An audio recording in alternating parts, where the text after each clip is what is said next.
உங்களுக்கு ஒரு கதை சொல்லட்டா?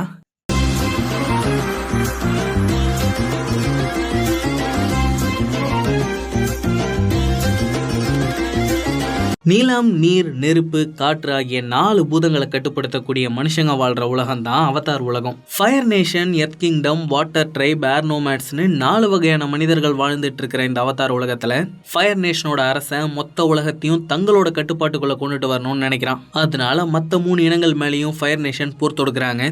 ஆனா ஏர் நோமேட்ஸ் இனத்தை மொத்தமா அழிச்சிடுறாங்க. ஏர் நோமேட்ஸை காப்பாத்தி உலகத்துல அமைதியை கொண்டுட்டு வர வேண்டிய அவதார் எங்க போனானே தெரியாம காணாம போயிடுறான். எதுக்காக ஃபயர் நேஷன் ஏர் நோமேட்ஸ் இனத்தையே மொத்தமா அழிச்சாங்க? யார் இந்த அவதார்? ஃபயர் நேஷனோட அட்டூழியங்களுக்கு ஒரு முடிவு கட்டி அவதார் மறுபடியும் உலகத்துல அமைதியை கொண்டு வருவானா அப்படிங்கிற கதையை சொல்லக்கூடிய இந்த சீரீஸ் தான் அவதார் த லாஸ்ட் ஏர்பெண்டர். அப்படியே சேனலையும் சப்ஸ்கிரைப் பண்ணிவிட்டு அந்த லைக் பட்டனையும் தட்டி விட்டுட்டிங்கன்னா இன்னும் நல்லாயிருக்கும். கதைகளை போகிறதுக்கு முன்னாடி இந்த அவதார் உலகம்னா என்ன, அவதார் முதலா எப்படி எதுக்காக உருவானா அப்படிங்கிற கதையை பார்த்துட்டு போனோம்னா இன்னும் நல்லா புரியும். முதலா இந்த அவதார் உலகத்துல 2 ஆதிக்கங்கள் இருந்துச்சுங்க. ஒன்று மனுஷங்க மிருகங்கள்லாம் வாழ்ற இயல் உலகம், இன்னொன்று ஆவிகள் வாழக்கூடிய ஆன்ம உலகம். கிட்டத்தட்ட ஒரே இடத்தோட 2 பரிமாணத்துல இந்த 2 ஆதிக்கங்களும் இருக்குங்க. இந்த 2 ஆதிக்கங்களையும் இணைக்கக்கூடிய நுழைவாயில் அவதார் உலகத்தோடைய 2 துருவங்கள்லயும் இருக்கு. ஆதி காலத்துல இந்த 2 ஆதிக்கங்களும் தனித்தனியா தான் இருந்துச்சு. ஆனா ஒரு கட்டத்துல நுழைவாயில் வழியா ஆவிகள் அவங்க வாழ்ற ஆன்ம உலகத்தை விட்டுட்டு மனிதர்களோட இயல் உலகத்துக்கு வந்துடுறாங்க. அப்பதாங்க மனிதர்களுக்கும் ஆவிகளுக்கும் பிரச்சனை ஆரம்பிக்குது. ஒரு ஆவி மனிதர்களுக்குள்ளேயோ மிருகங்களுக்குள்ளேயோ புகுந்துச்சுன்னு வைங்களேன், ஒண்ணு அவங்க இறந்துருவாங்க, இல்லைன்னா கோரமா உருமாறிடுவாங்க. இப்படி ஆவிகள் மனிதர்களை விட சக்தி வாய்ந்தவங்களா இருந்ததுனால மனிதர்களை காப்பாற்ற வேண்டிய நிலைமை வந்துருச்சா? அந்த நேரத்துல தான் உலகத்துல முதலா தோன்றிய லைன் டர்ட்டில்ஸ் மனிதர்களை பாதுகாக்கிற பொறுப்பை எடுத்துக்கிட்டாங்க. மிக பிரம்மாண்டமா மழை அளவுக்கு இருக்கக்கூடிய இந்த லைன் டர்ட்டில்ஸ் உலகம் முழுக்க இருக்கக்கூடிய உயிரினம். சிறப்பு சக்திகளை கொண்ட இந்த லைன் டர்ட்டில்ஸ் ஆவிகள் கிட்ட இருந்து தங்களை காப்பாத்திக்கிறதுக்காக மனுஷங்களை தங்களோட முதுகலையே வாழ்றதுக்கு அனுமதி கொடுத்தாங்க. அன்னையில இருந்து லைன் டர்ட்டில்ஸோட முதுகலையே மனுஷங்க வாழ ஆரம்பிச்சாங்க. காலங்கள் ஆக ஆக ஒவ்வொரு லைன் டர்ட்டில்ஸ் மேலேயும் மனுஷங்க நகரங்களை உருவாக்க ஆரம்பிச்சாங்க. ஆனா மனுஷங்களோட மக்கள் தொகை அதிகரிக்க ஆரம்பிச்சப்போ உணவு பஞ்சம் வர ஆரம்பிச்சிருச்சா? அதனால மனுஷங்க லைன் டர்ட்டில்ஸ் நகரத்துல இருந்து வெளியேறி ஆவிகள் வாழக்கூடிய காட்டுக்குள்ள வேட்டையாடுறதுக்காக போக ஆரம்பிச்சாங்க. அப்படி போறவங்க தங்கள் ஆவிகள் கிட்ட இருந்து பாதுகாத்துக்கிறதுக்காக லைன் டர்ட்டில்ஸ் அவங்களுக்கு சக்திகளை கொடுக்க ஆரம்பிச்சாங்க. இந்த லைன் டர்ட்டில்ஸ்க்கு நீர், நிலம், நெருப்பு, காற்றுன்னு ஒவ்வொரு மூலங்களை கட்டுப்படுத்தக்கூடிய சக்தி இருக்குங்க. லைன் டர்ட்டில்ஸால அந்த சக்தியை எனர்ஜி பெண்டிங் மூலமா மனுஷங்களுக்கு கொடுக்கவும் முடியும், திரும்ப அதை எடுத்துக்கவும் முடியும். அதனால லைன் டர்ட்டில்ஸ் வேட்டைக்கு போகும்போது அந்த சக்தியை கொடுப்பாங்க, வேட்டையாடிட்டு திரும்ப வரும்போது அந்த சக்தியை மனுஷங்க கிட்ட இருந்து எடுத்துப்பாங்க. இப்படி தாங்க பல காலங்களா உலகம் முழுக்க மனுஷங்க வாழ்ந்துட்டு இருந்தாங்க. அந்த சமயத்துல தான் நெருப்பு சக்தியை கொடுக்குற லைன் டர்ட்டிலுக்கு மேல இருந்த நகரத்துல உணவு பஞ்சம் வர ஆரம்பிச்சது. ஒரு பக்கம் ஏழை மக்கள்லாம் ஒருவேளை சாப்பாட்டுக்கே வழி இல்லாம இருந்த நேரத்துல ஒரு பணக்கார குடும்பம் உணவு பொருள் எல்லாத்தையும் பதுக்கி வச்சிருந்தாங்க. அதனால வான் கொஞ்சமா சாப்பாடை திருடிட்டு போய் பசியார பாக்குறான். ஆனா அந்த பணக்காரனுங்க வானை வளைச்சு பிடிச்சி சாப்பாடை புடிங்கிடுறானுங்க. அவனுங்களுக்கு தெரியாம எடுத்து வச்சிருந்த கொஞ்சோண்டு உணவு மட்டும் அவனோட நண்பர்களுக்கு கொடுத்துட்டு வான் தானும் பசியாடுறான். இப்படியே எத்தனை நாள் தான் ஒருவேளை சாப்பாட்டுக்காக அல்லல் படுறதுன்னு அவனோட நண்பன் ஜெயா கேக்குறான். அப்பதான் வானுக்கு ஒரு யோசனை வருது. காட்டுக்குள்ள வேட்டைக்கு போறவங்களோட சேர்ந்துக்கிட்டு வேட்டைக்கு போற மாதிரி லைன் டர்ட்டில் கிட்ட இருந்து சக்தியை வாங்கிக்கிட்டு காட்டுக்குள்ள போனோன்னே எனக்கு பயமா இருக்குன்னு ஒரு நடிப்பை போட்டு கூட்டத்துல இருந்து கலந்துக்கிறான். எதுக்குடா இவ்வளவு வேலையும் பண்றான்னு பார்த்தா லைன் டர்ட்டில் கிட்ட திரும்ப சக்தியை கொடுக்காம நெருப்பு சக்தியோட நகரத்துக்குள்ள வந்தவன் முகமுடிய போட்டுக்கிட்டு சில ஆளுங்களையும் கூட்டிக்கிட்டு நேரா அந்த பணக்காரங்களோட கோட்டைக்குள்ள வரான். அந்த பணக்காரங்களோட ஆளுங்களெல்லாம் அடிச்சு போட்டுட்டு பதுக்கி வச்சிருக்கிற உணவை எடுத்துக்க பாக்குறான். ஆனா சரியான நேரத்துல அவனுங்க அவனோட மூஞ்ச பாத்துறானுங்களா. நீ ஆடா இப்படி பண்ண பார்த்தேன்னு அவனை லைன் டர்ட்டில் கிட்ட பிடிச்சி கொடுத்துட்றானுங்க. விதியை மீறி நெருப்பு சக்தியோட அவன் நகரத்துக்குள்ள போனதால இனிமே இந்த பக்கமே எட்டி பார்க்க கூடாதுன்னு லைன் டர்ட்டில் அவனை பத்தி விட்டுருது. சரி, என்னை காட்டுக்குள்ள அனுப்பணும்னு முடிவு பண்ணிட்டீங்க, என்னை காப்பாத்திக்கிறதுக்கு நான் அந்த நெருப்பு சக்தியை மட்டும் வச்சுக்கிறேனே அப்படின்னு வான் கேட்க, சரி பொழைச்சு போன லைன் டர்ட்டிலும் விட்டுறது. வானும் அந்த நெருப்பு சக்தியோட காட்டுக்குள்ள வரான். சரி, ஏதாவது ஒரு மிருகத்தை வேட்டையாடி சாப்பிடலான்னு பார்த்தா பூரா ஒரே ஆவிங்களா இருக்கு. நெருப்பு சக்தியால அதுங்க கிட்ட இருந்து எப்படியோ தப்பிச்சு வரான். அப்பதான் அவன் கண்ணுக்கு முன்னாடி ஒரு சோலை தெரியுது. சரி, அங்க போயாவது ஏதாவது பழத்தை தின்னு பசிய போக்கிக்கலான்னு பார்த்தா அங்க இருந்து ஐயங்கிற ஆவி அவனை உள்ளே விட மாட்டேங்குது. ஏன்னா அது ஆவிகள் மட்டுமே பசியாடுற இடமா, மனுஷங்களுக்கு அங்க அனுமதி இல்லையா. சரின்னு நம்ம பயலும் ஆவி மாறி மாறு வேஷம் போட்டுட்டு உள்ள போயிடலான்னு பாக்குறான். ஆனாலும் இந்த ஐயை பயப்புள்ள மொப்பம் முடிச்சே அவனை கண்டுபிடிச்சிடறான். மனுஷங்க இயற்கையை மதிக்காம இருக்கிறதால ஆவிங்க மனுஷங்க மேல கோவத்துல இருக்குங்க. அதனாலதான் வான விட மாட்டாங்க. என்ன லைன் டர்ட்டில்ஸ் துரத்தி விட்டுருச்சுப்பா, நான் வேற எதுவுமே சாப்பிடாம பயங்கர பசியில இருக்கிறேன். அப்படின்னு வான் பாவமா சொல்றானா. அதனால வான் மேல பரிதாபப்பட்ட ஒரு ஆவி, அதான் இன்னும் பல லைன் டர்ட்டில்ஸ் இருக்குதே, அங்க எங்கேயாவது போய் பொழைச்சிக்க அப்படின்னு சொல்லுது. இது இன்னும் நிறைய லைன் டர்ட்டில்ஸ் இருக்குதா அப்படின்னு வானும் பக்கத்துல வேற ஏதாவது லைன் டர்ட்டில் இருக்கான்னு தேடி போறான். அப்பதாங்க ஒரு பூனைமான் வேட்டைக்காரங்க வச்ச பொரியல சிக்கி இருக்கிறத பாக்குறான். பயங்கர பசியில இருந்தவன் இதை சுட்டு தின்ற வேண்டியதான்னு பக்கத்துல போறான். அந்த மான் அவனை பாவமா பாக்குதா. பயலுக்கு அதை கொல்றதுக்கு மனசே வரல. அதனால அதை விடுதலை பண்ண பாக்குறான். அப்ப அங்க வந்த வேட்டைக்காரனுங்க அந்த பூனைமான் எங்களுக்கு தான் சொந்தம்னு சொல்லி வான் கூட சண்டை போடுறானுங்க. வானை அடிச்சு நிமித்திடுறானுங்களா. அப்ப திருதுப்புன அங்க வந்த ஐயை ஒருத்தனுக்குள்ள பூந்து அவனை கோரமா மாத்தி விட்டுருது. அதை பார்த்த வேட்டைக்காரனுங்க தெரிச்சு ஓடிடுறானுங்க. பரவாயில்லையே, ஒரு மனுஷ மிருகத்தை காப்பாத்துறதுக்காக இந்த அடி வாங்குறான் அப்படின்னு நினைச்ச ஐயை அவனை சோலைக்கு தூக்கிட்டு வந்து குணப்படுத்துற நீர்ல அவனை போட்டு முக்கி அவனை குணப்படுத்துது. அதோட மத்த ஆவிங்க அவன் சாப்பிடுறதுக்கு உணவு தராங்க. அன்னையில இருந்து வானும் மத்த ஆவிங்களும் ஒண்ணு மண்ணா ஆயிடுறாங்க. என்னதான் வானுக்கு நெருப்பு சக்தி இருந்தாலும் அதை எப்படி பயன்படுத்துறதுன்னு அவனுக்கு முழுசா தெரியாது. அந்த வித்தைய இயற்கையோட ஃபயர் பெண்டரான டிராகன் வானுக்கு கத்து தருது. அது மூலமா வான் தன்னோட ஃபயர் பெண்டிங் திறமைய பயங்கரமா வளர்த்துக்கிறாங்க. அந்த நேரத்துல வேட்டைக்காரனுங்க இன்னும் பல ஆளுங்களை கூட்டிட்டு வந்து வானை போட்டு பாக்குறானுங்க. ஆனா வான் தன்னோட ஃபயர் பெண்டிங் திறமைகளை வச்சு அவனுங்களை அடிச்சு ஓட விட்டுறான். வான் இவ்வளவு பயங்கரமா ஃபயர் பெண்டிங் பண்றானோ மத்த ஆவிங்க அவன் கூட தோஸ்தா இருக்கணும் வேட்டைக்காரனுங்க நகரத்துல வந்து சொல்றானுங்களா. ஒருவேளை உணவு கூட வழி இல்லாம இருந்த ஏழை மக்களுக்கு தாங்களும் நெருப்பு சக்தியை வச்சுக்கிட்டு காடுகள்ல போய் வாழலாங்கிற நம்பிக்கை வருது. அதனால அவங்களும் லைன் டர்ட்டில் கிட்ட சக்தியை வாங்கிக்கிட்டு நகரத்தை விட்டு வெளியேறி காட்டுக்குள்ள போறாங்க. அந்த சமயத்துலதான் வானுக்கு உலகத்தை சுத்தி பார்க்கணுங்கிற ஒரு எண்ணம் வருது. தான் காப்பாத்தின பூனைமான் மேல ஏறிக்கிட்டு அவனோட ஆவி நண்பர்களுக்கு டாட்டா காட்டிட்டு போறான். பல நாள் பயணத்துக்கு அப்புறம் ஒரு காட்டுக்குள்ள வரப்போ அந்த காட்டுல இருந்த ஆவிங்கெல்லாம் ஏதோ ஒண்ணுத்த பார்த்து பயந்து தெரிச்சு ஓடிட்டு இருக்காங்க. எதனால இதுங்கெல்லாம் இப்படி ஓடுதுங்கன்னு வான் வந்து பாக்குறான். அங்க 2 பிரம்மாண்டமான ஆவிங்க சண்டை போட்டுட்டு இருக்குங்க. எப்பா சண்டை போடுறத நிறுத்துங்கப்பா, உங்க சண்டையால இந்த காடை அழிஞ்சிரும் போல இருக்குது அப்படின்னு வான் சொல்ல, தம்பி இந்த பொண்ணு என்ன 10,000 வருஷமா சிறை வச்சிருக்கிறாப்பா, என்னை எப்படியாவது இவங்கிட்ட இருந்து காப்பாத்துப்பா அப்படின்னு அந்த கருப்பு ஆவி கெஞ்சுது. உனக்கு இது தேவையில்லாத வேலை தம்பி, ஒழுங்கா போயிடு அப்படின்னு வெள்ள ஆவி சொல்லுது. ஆனா வான் அதை கேட்காம 2 பேரையும் விலக்கி விடுறான். என்ன காப்பாத்துனதுக்கு ரொம்ப நன்றி தம்பி அப்படின்னு சொல்லிட்டு அந்த கருப்பு ஆவி அங்கிருந்து தப்பிச்சிருது. நீ என்ன காரியம் பண்ணிருக்கன்னு உனக்கு தெரியுமாடா அப்படின்னா அப்பதான் அந்த வெள்ள ஆவி எதுக்காக அந்த கருப்பு ஆவி கூட சண்டை போட்டுக்கிட்டு இருந்துச்சுங்கிற கதையை சொல்லுது. இந்த வெள்ள ஆவியோட பேரு ராவாங்க. அந்த கருப்பு ஆவியோட பேரு வாட்டு. பல்லாயிரக்கணக்கான ஆண்டுகளுக்கு முன்னாடி இவங்க 2 பேருமே ஆன்ம உலகத்துலதான் இருந்திருக்காங்க. இந்த வாட்டு பைய எல்லா ஆவிங்களையும் கெட்டதா மாத்திருவாங்க. அதை தடுக்கிறதுக்காக தான் ராவா இத்தனை காலமா அவனை சிறை வச்சிருந்தா. சொல்ல போனா நுழைவாயில் வழியா ஆன்ம உலகத்திலிருந்து இயல் உலகத்துக்கு வந்த முதல் ஆவி வாட்டு தான். இவன் போர்ட்டலை திறந்து வச்சிருந்ததுனாலதான் மத்த ஆவிங்களும் இயல் உலகத்துக்குள்ள வந்திருக்காங்க. 10,000 வருஷங்களுக்கு ஒரு தடவை ஹார்மானிக் கன்வர்ஜென்ஸ்ங்கிற ஒரு நிகழ்வு நடக்குங்க. அந்த சமயத்துல ராவா வாட்டு இவங்க 2 பேர்ல யாரோட கை ஓங்கி இருக்கும் அவங்க தான் அடுத்த 10,000 வருஷத்துக்கு பலம் வாய்ந்தவங்களா இருப்பாங்க. இன்னும் கொஞ்ச நாள்ல அந்த ஹார்மானிக் கன்வர்ஜென்ஸ் வரப்போறதுனாலதான் வாட்டு ராவாவோட பிடியில இருந்து தப்பிக்க பார்த்திருக்கான். வான் தேவையில்லாம உள்ள பூந்து ஆட்டையை களைச்சு விட்டு வாட்டுவை விடுவிச்சிட்டான். இதனால ராவாவோட சக்தி கொஞ்சம் கொஞ்சமா குறைஞ்சுகிட்டு இருக்கு. ஒருவேளை ராவா வாட்டுவை ஹார்மானிக் கன்வர்ஜென்ஸ்குள்ள கட்டுப்பாட்டுக்கு கொண்டுட்டு வரலன்னு வைங்க, இந்த தடவை வாட்டு வெற்றி அடைஞ்சு மொத்த உலகத்தையும் தீய சக்தியா மாத்திருமா. இனிமேலாவது என் வழியில குறுக்க வராதுன்னு சொல்லிட்டு ராவாங்கிறது போயிடுதா. தான் பண்ண வேலையோட விளைவுகள் புரியாம வானும் அவனோட பயணத்தை தொடர்றான். அப்போ ஒரு இடத்துல துறவிகள் மாதிரி இருக்கிற சில மனுஷங்க காத்துல பறந்துகிட்டே பழங்களை பறிக்கிறதா வான் பாக்குறான். அந்த துறவிங்க வானை பார்த்தோன்னே அவங்களோட நகரத்துக்கு தெரிச்சு ஓடிடுறாங்க. அவங்களோட லைன் டர்ட்டில் அந்த இடத்துல மறந்துட்டு இருக்குங்க. அதுவும் அவங்களோட சக்தி எடுத்துக்கிட்டு தான் அவங்கள நகரத்துக்குள்ள விடுது. வானும் ஒரு மரத்துல இருந்து தவ்வி கொடியை பிடிச்சி எப்படியோ அந்த நகரத்துக்குள்ள வரான். அந்த நகரத்துக்குள்ள மனுஷங்களும் அவங்களும் ஒண்ணு மண்ணா வாழ்ந்துட்டு இருக்காங்க. பரவாயில்லையப்பா, இந்த ஊரு ரொம்ப நல்லா இருக்குதே அப்படின்னு அவன் நினைச்சுக்கிட்டு இருக்கும் போதே ஊர்ல இருந்த ஆவிங்கெல்லாம் தீ ஆவிகளா மாற ஆரம்பிச்சிருதுங்க. அதோட இத்தனை காலமா ஒண்ணு மண்ணா இருந்த மனுஷங்களையும் துரத்த ஆரம்பிச்சிடுதுங்க. என்னடா இதுங்க திடீர்னு மாறிடுச்சுங்களேன்னு பார்த்தா அங்க இந்த வாட்டு பைய வந்து நின்னுட்டு இருக்கான். இந்த பயபுல தாங்க எல்லாத்தையும் தீய சக்தியா மாத்திருக்கிறான். அதோட தீய சக்தி அதிகரிக்க அதிகரிக்க அவன் வளர்ந்துகிட்டே போறான். அப்ப அங்க வந்த ராவா அவனை தடுக்க பாக்குறா.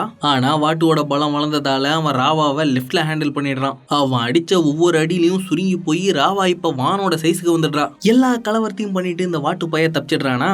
இப்படி எல்லாத்தையும் கெடுத்துட்டியடான்னு ராவா வானை கழுவி கழுவி கழுவி ஊத்துறா. சரி, நான் ஆரம்பிச்சதை நானே முடிச்சு வைக்கிறேன்னு சொன்ன வான் வாட்டுவை தடுத்து நிறுத்த இன்னும் நிறைய சக்தி தேவைப்படுங்கிறதுக்காக காற்று சக்தியை கொடுக்குற லைன் டர்ட்டில் கிட்ட காற்று சக்தியை கேட்கறான். மனுஷங்களால ஒரு சமயத்துல ஒரு சக்தியை மட்டும்தான் தாக்கு பிடிக்க முடியும். ஒருவேளை நீ வெவ்வேறு சக்தியை பயன்படுத்தணும்னா ராவா உனக்குள்ள பூந்து வந்து அதை கடத்தணும் அப்படின்னு அந்த லைன் டர்ட்டில் சொல்லுது. இதை விட்டா வாட்டுவை தடுக்கிறதுக்கு வேற வழியே இல்லைன்றதுனால ராவாவும் வான் கூட சேர்ந்து வேலை பார்க்கறதுக்கு சம்மதிக்கிறா. வாட்டுவை தடுக்கிறதுக்கு நெருப்பு காற்றுன்னு 2 மூலங்களோட சக்தி மட்டும் போதாது, மற்ற 2 சக்தி மூலங்களும் வேணும்னு நினைச்ச வான் அந்த சக்தி மூலங்களை பெறறதுக்காக ராவாவோட தான் பயணத்தை தொடர்றான். ஏன் ராவா, இந்த வாட்டு பாய் தான் இவ்வளோ அழும்பு கட்டி அடிக்கிறானே, பேசாம நாம அவனை போட்டு தள்ளிட்டா என்ன? அப்படிலாம் பண்ணக்கூடாது வான். அப்படி பண்ண அவன் எனக்குள்ள இருந்து மறுபடியும் வளர்ந்து வந்துடுவான். அதே மாதிரிதான் நானும். ஒருவேளை நான் அழிஞ்சாலும் மறுபடியும் அவனுக்குள்ள இருந்து வளர்ந்து வந்துடுவேன். ஆனா நான் அப்படி வளர்ந்து வர இன்னும் 10,000 ஆண்டுகள் ஆகும். இது 10,000 ஆண்டுகளா?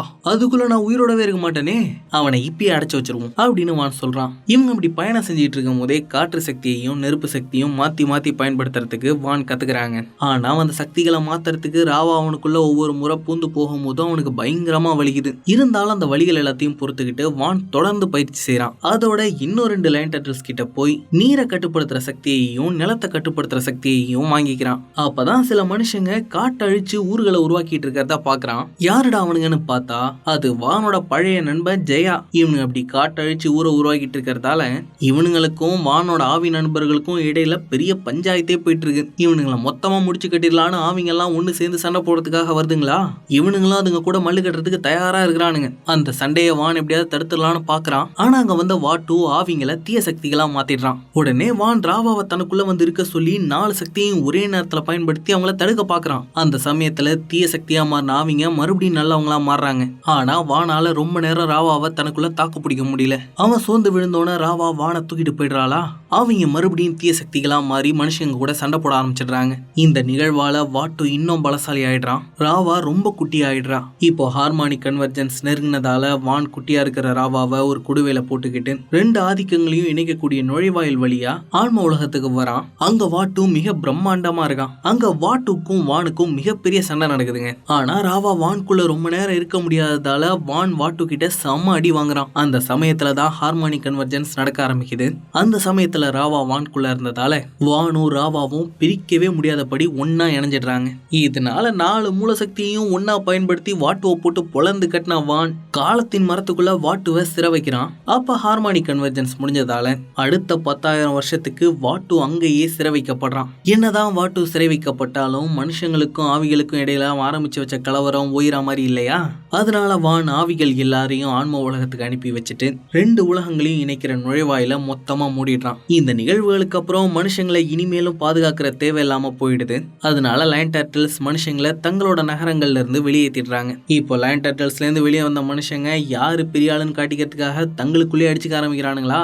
அதனால வான் மனுஷங்க எல்லாரையும் தனித்தனி நிலப்பரப்புல போய் வாழ சொல்றான். ஒவ்வொரு சக்தி மூலங்களை கொண்ட மனுஷங்களும் தனித்தனியா அவங்களுக்கான நகரங்களை உருவாக்கி வாழ ஆரம்பிக்கிறாங்க. ஆனாலும் மனுஷங்களுக்குள்ள உருவான சண்டை ஓயிரா மாதிரியே இல்லைங்க. அவனுங்களுக்குள்ளேயே தினுசா அடிச்சுக்க ஆரம்பிக்கிறானுங்க. வானும் கிழவனாகிற வரைக்கும் உலகத்துல அமைதியை கொண்டுட்டு வரதுக்கு என்னென்னமோ முயற்சி பண்ணி பாக்குறான். ஆனா எதுவும் வேலைக்காகிற மாதிரியே இல்ல. சாகுற தருவாயிலையும் என்னால உலகத்துல அமைதியை கொண்டுட்டு வர முடியலன்னு வான் ராவா கிட்ட புலம்புறான். உலகத்துல அமைதி நிலைநாட்டுறதுக்காக நாம 2 பேரும் மீண்டும் ஒன்னா பிறப்பெடுப்போம்னு ராவா வாக்கு கொடுக்குது. வான் இறந்ததுக்கு அப்புறம் வானோட நினைவுகளையும் திறமைகளையும் தனக்குள்ள சுமந்துட்டு போன ராவா மறுபடியும் அவனை அவதரிக்க வைக்குது. வான் லைன் டர்ட்டில்ஸ் கிட்ட இருந்து சக்தியை வாங்கின அதே சுழற்சியில அவதார்ஸ் மறுபடியும் பிறக்க ஆரம்பிக்கிறாங்க. அதாவது நெருப்புல இருந்து காற்று, காற்றுல இருந்து நீர், நீர்ல இருந்து நிலம், நிலத்தில இருந்து நெருப்புன்னு பல்லாயிரம் வருஷங்களுக்கு அவதார் அவதரிக்கும் சுழற்சி தொடருது. இதைத்தான் அவதார் சைக்கிள்னு சொல்லுவாங்க. இந்த அவதார்களை கண்டுபிடிக்கிறதுக்குன்னு ஒரு முறை இருக்குங்க. ஒரு குழந்தை முன்னாடி நிறைய விளையாட்டு பொருட்களை வச்சாங்கன்னா அந்த குழந்தை போன ஜென்மத்துல அவதார் எடுத்த அதே 4 பொம்மைகளை தான் எடுக்கும். அது மட்டும் இல்லாம மத்தவங்களை விட அவதார்ஸ் அவங்களோட முதல் சக்தி மூலத்தை சீக்கிரமாவே கத்துக்குவாங்க.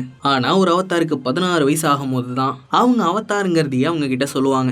இந்த மாதிரியான சமயத்துல தாங்க நெருப்பு தேசத்துல அவதார் ரோக்கு பிறக்கிறாரு. என்னதான் ரோக்கு ஒரு சாதாரண குடும்பத்தை சேர்ந்திருந்தாலும் அரசரோட மகனான இளவரசர் சோசின் கூட நெருங்கிய நண்பனா இருந்தாரு. அவங்க 2 பேருமே ஒரே நாள் ஒரே நேரத்துல பிறந்தவங்க. அது மட்டும் இல்லாம ஒரே அளவுக்கு திறமை வாய்ந்தவங்களும் கூட. ரோக்கு தான் அவதார்னு அறிவிக்கப்படுற வரைக்கும் அவங்க 2 பேர்ல யார் அவதார்னே தெரியாம தான் எல்லாரும் இருந்தாங்க. ரோக்கு தான் அவதார்னு அறிவிக்கப்பட்டதுக்கு அப்புறமும் அவங்களோட நட்பு தொடர்ந்துச்சு. அவதார் ரோக்கு மற்ற சக்தி மூலங்களை கட்டுப்படுத்த போன சமயத்துல நெருப்பு தேசம் தொழில்நுட்பத்துல மிகப்பெரிய வளர்ச்சி அடைய ஆரம்பிச்சாங்க. புது புது கண்டுபிடிப்புகள் நெருப்பு தேசத்துல கண்டுபிடிக்கப்பட்டுச்சு. அதனால நெருப்பு தேசத்தின் அரசனான சோசினோட அப்பாவுக்கு இந்த அறிவை மத்த ராஜ்யங்களோட பகிர்ந்துக்கிறதையும் தாண்டி அந்த ராஜ்யங்களை கைப்பற்றணுங்கிற வெறி வந்தது. அந்த வெறிய கொஞ்சம் கொஞ்சமா நல்லா இருந்த சோசினோட மனசுக்குள்ள கலந்ததால அவனுக்கும் அந்த வெறி வர ஆரம்பிச்சது. முதல்ல சோசின் இந்த யோசனையை அவத்தார் ரோக்கு கிட்ட சொல்லி அவரோட உதவியை கேட்டான். ஆனா ரோக்கு அது நல்ல யோசனை இல்லைன்னு சொல்லி அதை மறுத்துட்டாரு. ஆனாலும் சோசின் அதை கேட்காம புவி ராஜ்யத்து மேல படையெடுக்கிறதுக்கு ஆயத்தமானான். அதுக்கு ரோக்கு எதிர்ப்பு தெரிவிச்சதால நண்பர்களான 2 பேருக்கும் இடையில சண்டை வருது.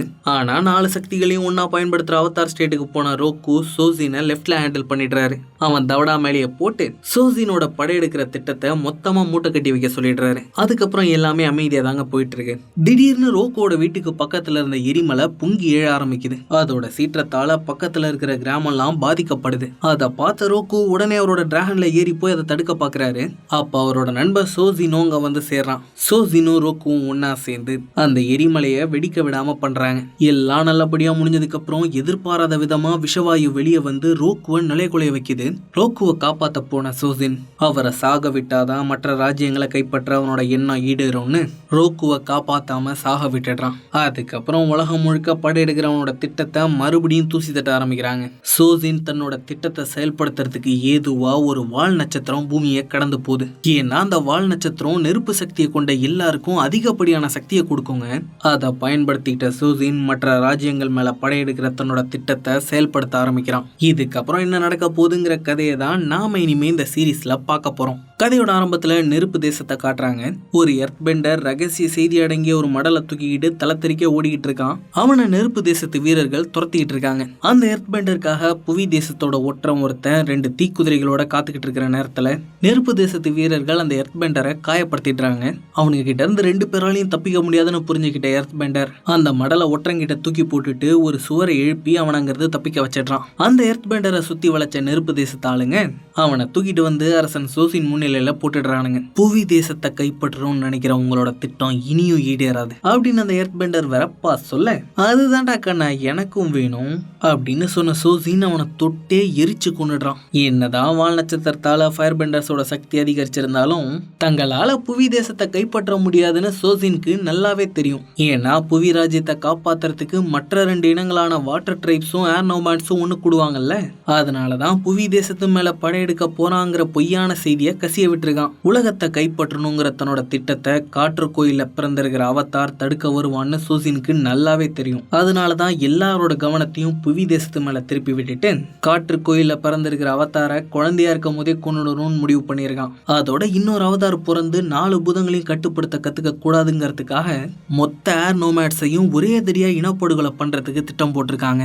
இந்த திட்டத்தை பத்தி தெரியாம உலகெங்கிலும் இருக்கிற ஏர் நோமேட்ஸ் வால் நட்சத்திர விழாவுக்காக தெற்கு காற்று கோயில்ல கூட்டம் கூட்டமா தங்களோட பறக்கிற காட்டெருமையில வந்து இறங்கிட்டு இருக்காங்க. தோ தன்னோட அழகான காற்று கோயிலை ரசிச்சிட்டு இருக்கானே இவன் தான் அவதார் ஆங். இவனுக்கு 12 வயசு தான் ஆகுதுங்கிறதுனால இவன் தான் அவதாருங்கிற விஷயம் இன்னும் அவனுக்கே தெரியாதுங்க.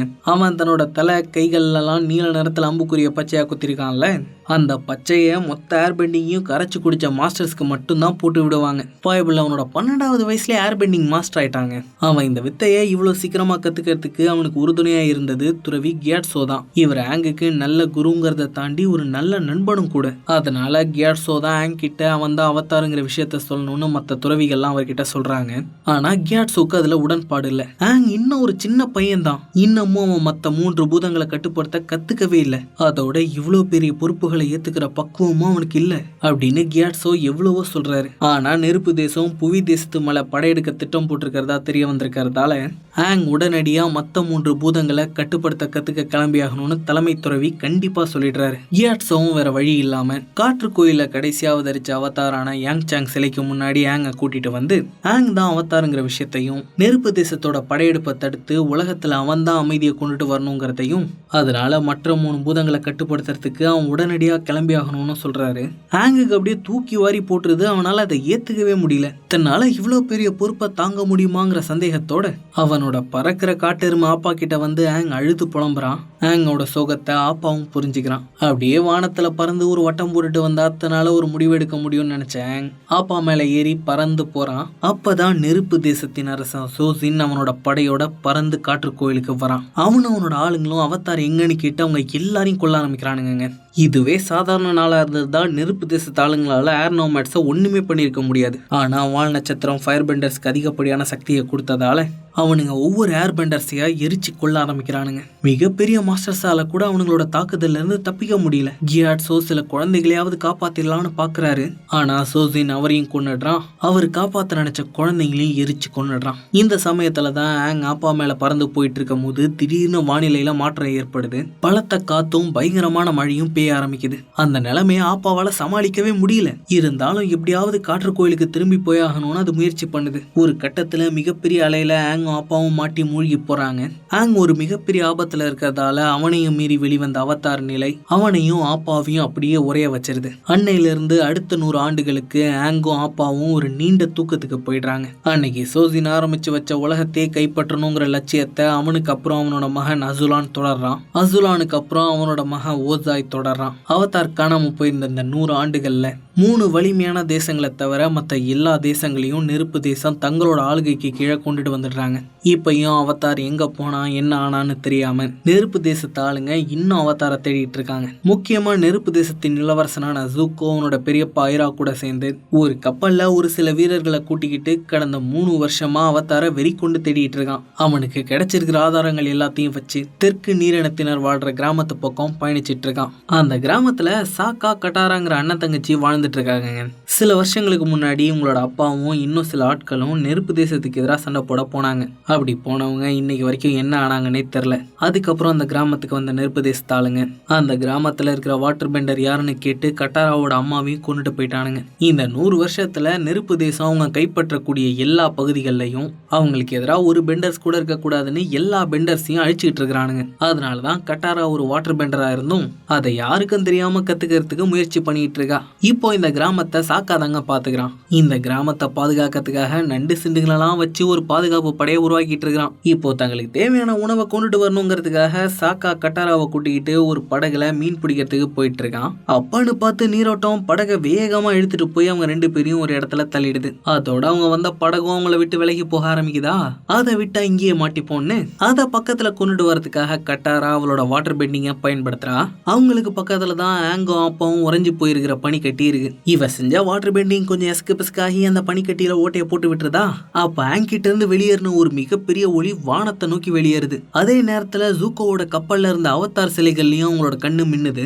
அதை பார்த்துட்டு வெளியே வந்த ஜூக்கோ அந்த ஒளியை ஏற்படுத்தினது கண்டிப்பா அவதாரா தான் இருக்கும்னு சொல்லி அந்த பக்கமா கப்பலை திருப்ப சொல்றான். அதே நேரம் பனிக்கட்டில இருந்து வெளியே வந்த ஆங் சுயநனம் இல்லாம மயங்கி கீழே விழறான். அவன் யாரு எப்படி இங்க மாட்டினான்னு பசங்களுக்கு ஒண்ணுமே புரியல. அப்ப கட்டாரா பண்ண வாட்டர் பெண்டிங்கால படகு பக்கத்துல வந்துருதா. அதுல ஆங் அள்ளி போட்டுக்கிட்டு சாக்காவும் கட்டாராவும் அவங்களோட கிராமத்துக்கு வராங்க. ஆனா பனிக்கட்டிக்குள்ள இருந்த ஆப்பாவை அவங்க கவனிக்கவே இல்லை. கிராமத்துல ஆங்க பார்த்த கட்டாராவோட பாட்டி அவன் உடம்புல குத்தப்பட்டிருக்கிற பச்சையை வச்சு அவன் ஒரு ஏர் பெண்டருங்கிறத கண்டுபிடிச்சிடுறாங்க. அதோட அவன் தான் உலகத்துல மிஞ்சி இருக்கிற கடைசி ஏர் பெண்டருங்கிறதையும் சொல்றாங்க. ஆங் இன்னும் கண் முழிக்காதால அவன் கண் முழிக்கிற வரைக்கும் காத்துட்டு இருக்காங்க. இன்னொரு பக்கம் கப்பல் ஐரோ அந்த ஒளி துருவங்கள்ல தோன்ற சாதாரண ஒளிதான்னு சொல்றாரு. ஆனா ஜூக்கோ அது அவதார் தாங்கிறத அடிச்சு சொல்றான். அந்த சமயத்துல தூக்கத்துல எந்திரிச்ச ஆங் வெளியே வரானா.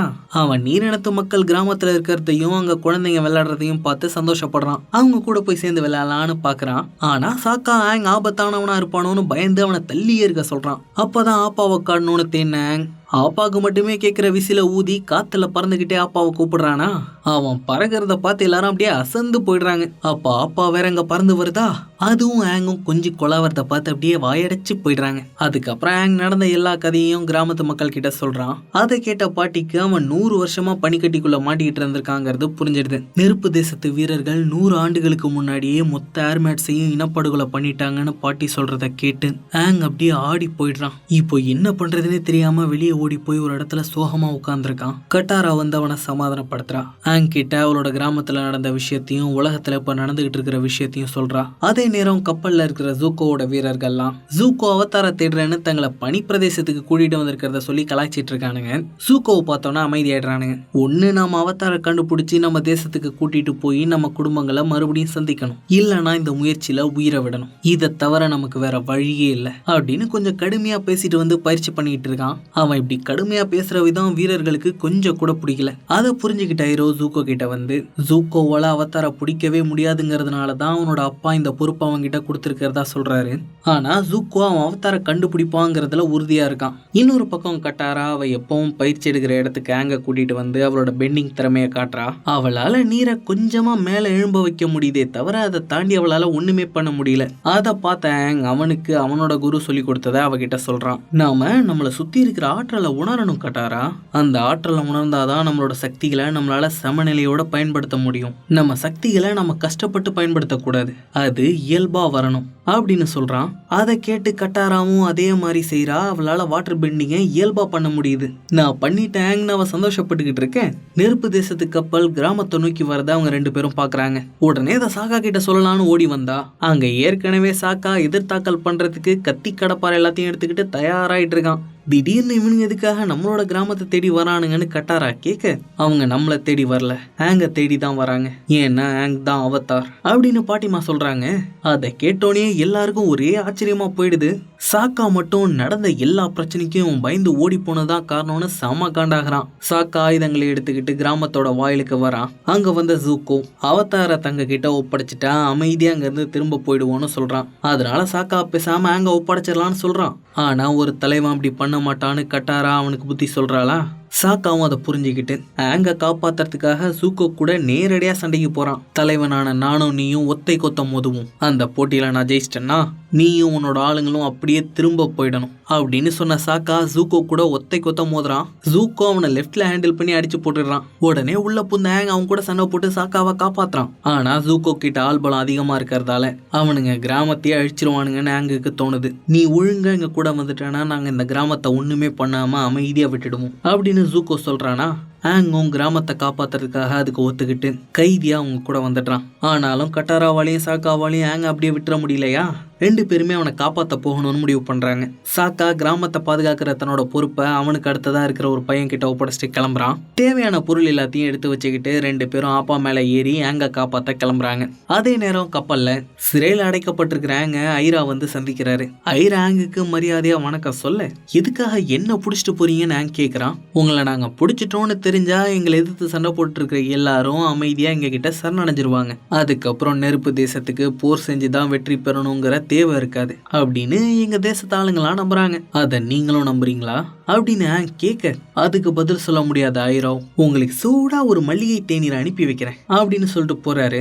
அப்ப அவர் பின்னாடி போன வீரங்கிட்ட இருந்து ஏர் பெண்டிங் மூலமா ஆங் சாவியை சுட்டுடுறான். கொஞ்ச நேரத்துல சிறையில இருந்து தப்பிச்சவன் ஆளுங்க வரத பார்த்துட்டு ஜூக்கோவோட அறைக்குள்ள போய் ஒளிஞ்சுக்கிறான். அப்பதான் ஜூக்கோ அவனை தேடுறதுக்காக பண்ண எல்லா ஆராய்ச்சியையும் பாக்குறான். அதோட ஜூக்கோ எல்லா அவதார பத்தியும் விலாவரியா எழுதி வச்சிருக்கிற புத்தகத்தை பார்த்தவன் அதை எடுத்து சட்டைக்குள்ள ஒளிச்சு வச்சுக்கிட்டு அவனோட பறக்கிற தடியையும் எடுத்துக்கிட்டு மெல்லமா வெளியே வரான். அதுக்குள்ள அவன் தப்பிச்சிட்டதை கவனிச்ச ஜூக்கோ அவனை புடிங்கடான்னு கத்த ஆனா அவனுங்களை டபாயிச்சுட்டு பறக்கிற தடியில அந்த இடத்துல பறக்க ஆரம்பிச்சிடுறான். கடுப்பான ஜூக்கோ குறி வச்சு ஆங்க அடிக்கிறானா. அதுல அடிபட்டு ஆங் அப்படியே மேல இருந்து கீழே விழறான். அப்ப சரியான நேரத்துல அங்க ஆப்பா மேல வந்த சாக்கா அவனை பிடிச்சிடுறான். அதுல இன்னும் கடுப்பான ஜூக்கோ அவனோட மொத்த சக்தியும் திரட்டி நெருப்ப வீச கட்டாரா ஒரு பெரிய அலைய மேல எழுப்பி அதை தடுத்துடுறா. நானா இதை பண்ணேன்னு அவளுக்கே ஒரே ஆச்சரியமா போயிடுது. 3 பேரும் ஜூக்கோக்கு டேட்டா கட்டிட்டு அங்க இருந்து தப்பிச்சு போயிடுறாங்கப்பா. தன்னை காப்பாத்தினதுக்காக ஆங் கட்டாராக்கும் சாக்காக்கும் நன்றி சொல்றான். ஆனா இனி அவங்களால அவங்களோட கிராமத்துக்கு திரும்ப போக முடியாதுன்னு அவங்களுக்கு புரியுது. அதனால ஆங் அவங்கள அவனோட காற்று கோயிலுக்கு அழைச்சிட்டு வரான். கடந்த 100 வருஷமா அங்க யாருமே வராதனால அந்த இடமே இடிஞ்சு பாலடைஞ்சு போயிருக்கு. அதை கலங்கினபடி பார்த்துட்டு வந்த ஆங் அங்க தன்னோட நண்பன் கியாட்ஸோ எலும்பு கூட கிடக்கிறத அழுகையும் ஆத்திரமா பாக்குறான். தன்னோட இனம் மொத்தமா அழிஞ்சிட்டேங்கிற துக்கம் அவன் அவதார் நிலைக்கு கொண்டு போகுது. ஆங்கோட கோவத்தால அந்த இடமே கொஞ்சம் கொஞ்சமா அழிய ஆரம்பிக்குது. அதை பார்த்து சாக்காவும் கட்டாராவும் அப்படியே பதறி போயிடுறாங்க. அப்ப கியாட்ஸோ தனக்கு சொன்ன அறிவுரை ஆங்க்கு ஞாபகம் வருதுங்க. இனியாவது ஒரு நல்ல அவதாரா இருக்கணும்னு முடிவு பண்ண ஆங் மெதுவா தரையிறங்குறான். கட்டாரா அவனை கட்டி பிடிச்சி அவனுக்கு ஆறுதல் சொல்றா. தன்னோட கடமையையும் தன்னை காப்பாத்துறதுக்காக தன்னோட இனமே அவங்க உயிரை கொடுத்துருக்காங்கிறதையும் புரிஞ்சுக்கிட்ட ஆங் எப்படியாவது மறுபடியும் இந்த உலகத்துல சமநிலையை கொண்டுட்டு வரணும்னு முடிவு பண்றான். அதே நேரம் கப்பல்ல வெறிக்கொண்டு ஆங்கோட உருவத்தை வரைஞ்ச ஜூக்கோ உன்னை எப்பாடு பட்டாவது பிடிச்சே திருவண்டான்னு சபதம் எடுக்கிறான். அதோட அவதார்களை பத்தி அவன் எழுதி வச்சிருந்த புத்தகத்தை உலகத்தை காணும்னு செம்ம கோவத்துல எல்லாத்தையும் புரட்டி போட்டுட்டு இருக்கான். அவன் கோவத்தோட காரணத்தை புரிஞ்சுக்கிட்ட ஐரோ, அது நீ ஞாபகப்படுத்திக்கிறதுக்காக எழுதி வச்ச வெறும் குறிப்பு மட்டும்தான் ஜூக்கோ.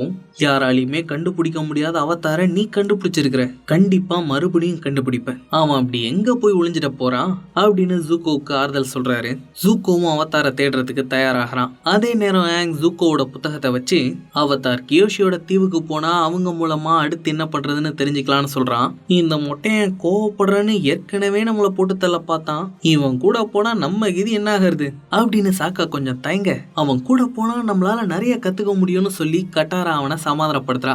அப்ப ஏதோ ஒண்ணு கட்டாராவோட பைக்குள்ள நீண்டிட்டு இருக்கா. என்னடா அதுன்னு பைய கவுத்து பார்த்தா அது பறக்கிற லீமர் குரங்கு. இந்த லீமர் பண்ண சேட்டையால தாங்க கட்டாரா அவளோட பைக்குள்ள இருந்த ஒரு சுருளை பாக்குறா. அந்த சுருள்ல வாட்டர் பெண்டிங் எப்படி பண்றதுன்னு குறிப்பிடப்பட்டிருக்கு. அதோட பாட்டிமா எழுதின கடிதமும் இருக்கு. இது பல தலைமுறைகளா கைமாற்றப்பட்டு இருக்கிற ஒரு நூலுங்க. எங்க நெருப்பு தேசத்தாளுங்க கிட்ட கட்டாரா சிக்கிக்குவாளோன்னு பயந்து இவ்வளவு நாளா இதை பாட்டி ஒளிச்சு வச்சிருந்திருக்கிறாங்க. இப்ப கட்டாராவோட பயணத்துக்கு இது உதவும்னு சொல்லி இதை கொடுத்திருக்கிறாங்க. அவங்க எழுதின கடிதத்தை படிக்கிறதுக்குள்ளேயே ஆங் அந்த லீமர் கூட நண்பனாயிடுறாங்க. அதோட அதுக்கு மோமோன்னு பேரும் வச்சிடறான். எல்லாரும் அங்க இருந்து கியோஷி தீவுக்கு கிளம்புறதுக்கு முன்னாடி கியாட்ஸோட உடலை முறைப்படி புதைக்கிறாங்க. ஆங் அவருக்கு தன்னோட இறுதி அஞ்சலியை செலுத்துறான். அதுக்கப்புறம் 3 பேரும் ஆப்பா மேல ஏறி அங்கிருந்து கிளம்புறாங்களா. மோமோவும் அவங்க கூடவே வந்துடுறான். இன்னொரு பக்கம் அவதார பத்தி ஏதாவது தகவல் கிடைக்குமான்னு பாக்குறதுக்காக நெருப்பு தேச படையோட ஒரு தலைமையகம் இருக்கிற இடத்துக்கு ஜூக்கோவும் ஐரோவும் வராங்க.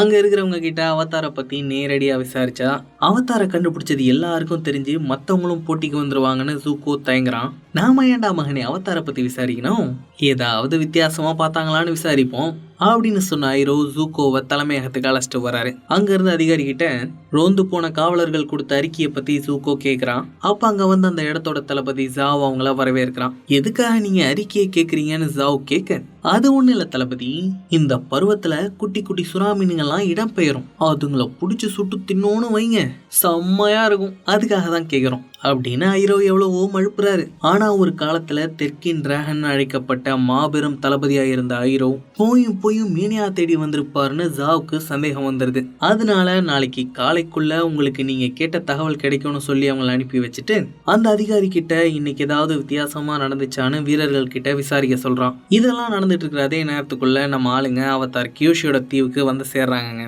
அவதார் கியோஷி இது வரைக்கும் பிறந்த அவதார்கள்லயே பயங்கர உயரமானவங்க.